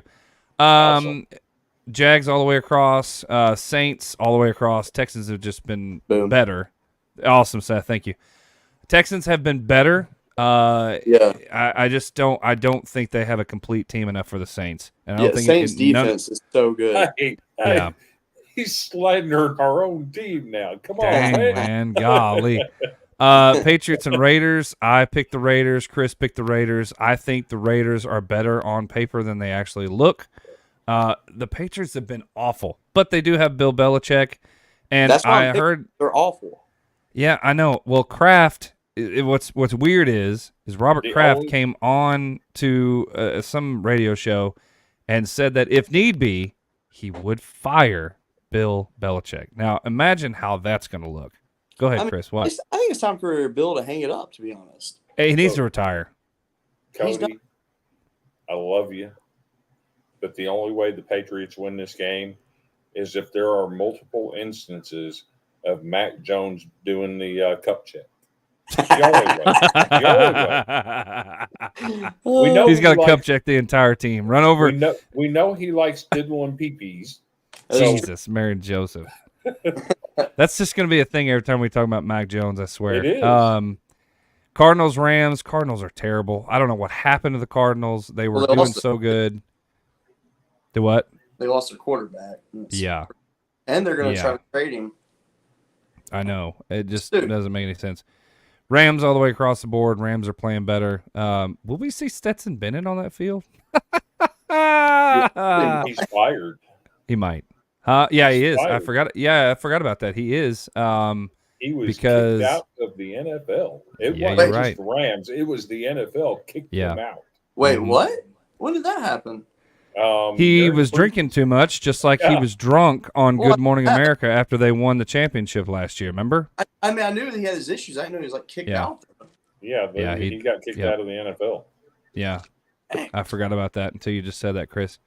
I was just poking fun because he hasn't been very good. Eagles, Jets. There's no question across the board the Jets have been playing better. Eagles all day long. I don't care. Yeah. All they have to do is do the tush push, and it doesn't matter. So, Lions, Buccaneers, the Lions, man. The Lions, I'm going to tell you right now, the Lions right now with Aiden Hutchinson in that defensive backfield is the team to beat. And I cannot believe I'm saying that as a Packers fan, but with freaking Jared Goff, look how good that trade looks, by the way. Absolutely. Trading a Hall of Fame NFL guy that has been there forever. And now Jared Goff comes into a system, gets a coach that actually goes with his style of offense, and now they look like the team to beat in the NFL. I mean, it's ridiculous. Is it time for your weekly reminder that Jared Goff went and played in a Super Bowl for the Rams? Yes, and ever since he did that, he has sucked everywhere he went. The Rams literally took a nosedive after that Super Bowl. It wasn't because of him, though. It was mostly because of him. It was absolutely. It wasn't. He wasn't clutch. They lost half of their offensive line. They lost their running Well, that's backs. true. They lost. That's true. Their starting wide receivers. Yeah, you're right. It wasn't just a Jared Goff thing. Jared Goff is not a player that puts the team on his back. He is a system quarterback. He is a Tom Brady style quarterback where he has to have an offensive line. He has to have everything in front of him. And when he does that, he's good. He's makes some better throws. Under duress, that man looks like he's trying to throw a football up a flight of stairs for some reason. I don't know why, but I have not seen that because the Lions have been so freaking good this year. So we've all picked the Lions. It's been great for the Bucks. Yeah. Bucks have been doing good. I'd still say the Lions are just going to walk away with it. Giants, Bills. Josh Allen's been playing better. Giants have not. Bills. Go ahead. What I'll say about that, I did pick the Bills. However, has there been a more disappointing team the last 2 years than the Buffalo Bills? Yeah. I mean, the Bills have always been disappointing, to be honest. Yeah, and it just doesn't make any sense how they do so good things and then find a way to weirdly lose, or have Josh Allen look like he forgot to play how to throw a football. Yeah. But Daniel Jones makes a comeback this week. They only lose by 10. Wow. So I don't know if you saw, they actually just announced that Jones is out now. Yeah. They announced. Oh, Daniel Jones is out. Yeah, they just announced it pretty recently, actually today. This evening. So I don't know exactly the details on it. Yeah, heard it here first. Yeah. Cowboys, Chargers. I'm the only one that picked the Cowboys because I will definitely take my pick. I am not a fan of the Cowboys. I can't stand the Cowboys. But if I know Jerry Jones and I know the Cowboys, for some reason, they're going to look stupid the week before, and Dak Prescott's going to look terrible. For some reason, against the Chargers, they're going to look great. I just have that feeling. We'll see. I don't think they lose 2 in a row. I don't care if it's Arkansas's best friend. I can't stand the Cowboys. And there we go. That's NFL Rapid Fire of the week. I think Justin Herbert continues the damage that was started by Brock Purdy. Yep. Yeah, possibly. We'll see. All right, let's real quick get into our high school athlete of the week, and then we'll close our awards out and get out of here.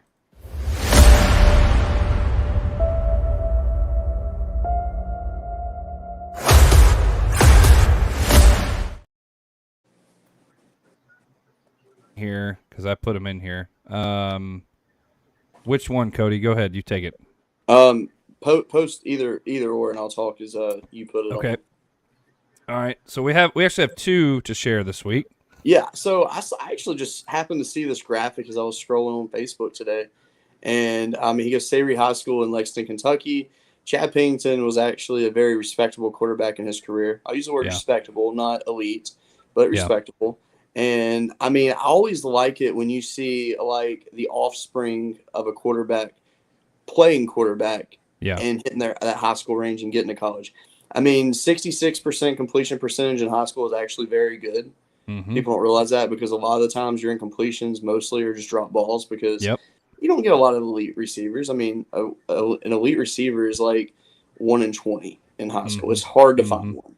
But that 24 touchdowns, no interceptions, good Lord. Yeah. Like, homie he's got it going on. Yeah, and eclipsing 1,000 yards. And how many games has he played? That I don't know. Yeah, probably 6 or 7. I believe his team is 7-1 right now. Yeah, right. Okay. So you played 8 games and you have nearly 1,000 passing yards. They must be a run-heavy team because if you have 24 touchdowns with under 1,000 yards, that's interesting to say the least. I do have to pick a little bit of fun at you though, Cody. Okay. Yeah. That you just saw this today while scrolling. I actually sent it in our show chat. Did you? I didn't even know that. I didn't see it either, so you can poke fun at me too. Who knows? And then the other one. Yeah, so Aniana High School it's about probably an hour and a half from where I live. Aniana is kind of the outskirts in Alabama. It's very, very country. But obviously this man's stats were awesome, but his name, that might be like an all-name team player right here. Fluff Bothwell. Like, wow. Like, that's just a cool name. Yeah. But no, 24 Fluff up the sideline, down the 30, the 20, the 10, touchdown. Fluff Bothwell all the way out. God, I want that. So oddly enough, Cody, I've actually been on the football field at Aniana High School. Wow. Really? Yes. Me saying that's one thing, but you saying it's actually kind of got me intrigued. I drove past Aniana High School. There you go. So, you know that Marla has 3 daughters. Mm-hmm. While she was in rehab, I went to the middle daughter's graduation at Aniana High School. Okay. And they actually hold the graduation at the football stadium. Gotcha. And it's really funny when they do it. They always do a practical joke on the principal. Yeah. Mm-hmm. And all of the graduating seniors had boiled eggs. And when they all got up to throw their caps after they graduated, they all dropped their boiled eggs on the field. It's actually pretty cool. That's funny. So yeah, I've been there. I know where that place is at. Nice. Well, we are almost finished. Let's do our awards real quick. And for the life of me, I don't see them anywhere. I got that. Yeah, go for it. You do have them. All right. So first of all, we will go ahead and get the jockstrap out of Chris's drawer. Yep. And so last I heard, Kenny had it in his drawer. Oh man, no, he burned his. Remember? Yeah, he burned his. He left it at his ex-wife's house. All right, so I guess my question is on this, George. Do you have the video clip for this? Which one? For this jockstrap. I don't think so. Nope. The Miami situation? Yes. Yes, I do. Yes. Okay. So I'm so glad you said that because. Can you play the video where we can kind of do commentary over it like you did? No, not on this one, but just watch this craziness unfold, and then we'll talk about it when it comes back. And here's Chaney. The straight ahead tackled and the ball popped out. You got to read the clock. Read the card. To me, Georgia Tech has it with 26 seconds left. Kyle Kennard comes up with the fumble. You should not be running the football. You should be taking a knee. As long as you milk it all the way down, you don't need to be doing this, and you certainly don't need to be fighting for extra yards. Singleton, the fastest of the receivers, to the top of the screen. Here's King from the pocket. Flush to his right with 6, 5. Going to loop it downfield. And ball is caught. Touchdown, Georgia Tech. With 1 second to go in the ball game, Christian Leary hauls it in. Give me something. All right. So on that, my first comment is: imagine if Christian Leary, when he slid down in the end zone like that, his knee would have touched the one right there. Oh gosh. But no, You ain't so lying. rewatching that video, I did some zooming and stuff, and I agree with the fumble call actually after watching it more and more. That being said, so there's 26 seconds left on the clock. Georgia Tech had no timeouts. Mm-hmm. I thought there was a whole lot. I thought there was a whole lot more when we were discussing it. I thought there was like a minute 30, a minute 26 is what I thought, but it was only 26 seconds. Who doesn't kneel it there? I don't know.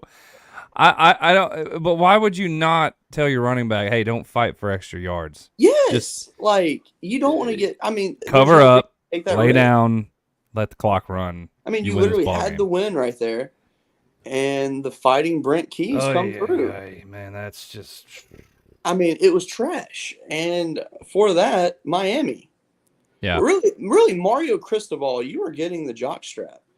And I'm giving it to Miami in general because obviously it's a team effort. It's a team effort to do that. And yes. Miami was having a great season. Yeah. And they literally went from a team that could have been a dark horse at the end of the year to actually not only, and they still could win the ACC, but they were a legit dark horse to potentially even get to the playoff picture. Mm-hmm. And that mistake right there essentially cost them their entire season. Yeah. That's insane, man. I don't even know what to say about that. That will go down as probably one of the worst plays in college football history. We will see it all over ESPN. We will see it all over for the rest of the year, if not into next year. I mean, this might be something that Mario Cristobal will not ever live down. Honestly, in a technicality, that is kind of a take, like an opinion to have to put towards to that. So that potentially could get the college football dogs dog poo take of the year. Because the dog poo take of the year, man. I'm telling you, that's just awful. Terrible. Mm-hmm. Yeah. And then on the same hand, we might as well throw the boot up because it is very well deserved here. And honestly, this boot almost caused the jockstrap winner. And so with the boot, we're giving it to Louisville for their awesome performance last week. Yes. I mean, beyond impressed with their performance. They absolutely manhandled. I mean, just straight manhandled Notre Dame game. And it was so fun to see. And honestly, the way Notre Dame played in that, I was really like, I would have 100% given them the jockstrap. Yeah. But you just can't ignore that Miami decision. I mean, it was so bad. But man, Louisville is great.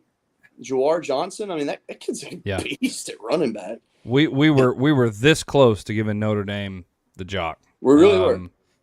And it may happen this week. Because if they come out and lay an egg against USC and win and lose 2 games in a row, they might just get it. Absolutely. But that's the awards this week. And fellas, final thoughts. I know we've ran way long today. I will say this final thought for me, since we are going to 2 shows, the shows are not going to be near as long. No, we're looking at 45 minutes to an hour and 15 minute range for each show. Hour and 15, hour and 30, somewhere around there. Yeah. Yeah. So I'm ready for that. I think that looking at the games this weekend, this is the first weekend where we've really got a lot of high profile games, a lot to really set the pace of what to expect for the rest of the year. Yep. And I think that some players are really going to have their chance to stick out. So for the LSU game, I think Jaden Daniels has that. He can have his moment this week to really separate himself from the hate talk.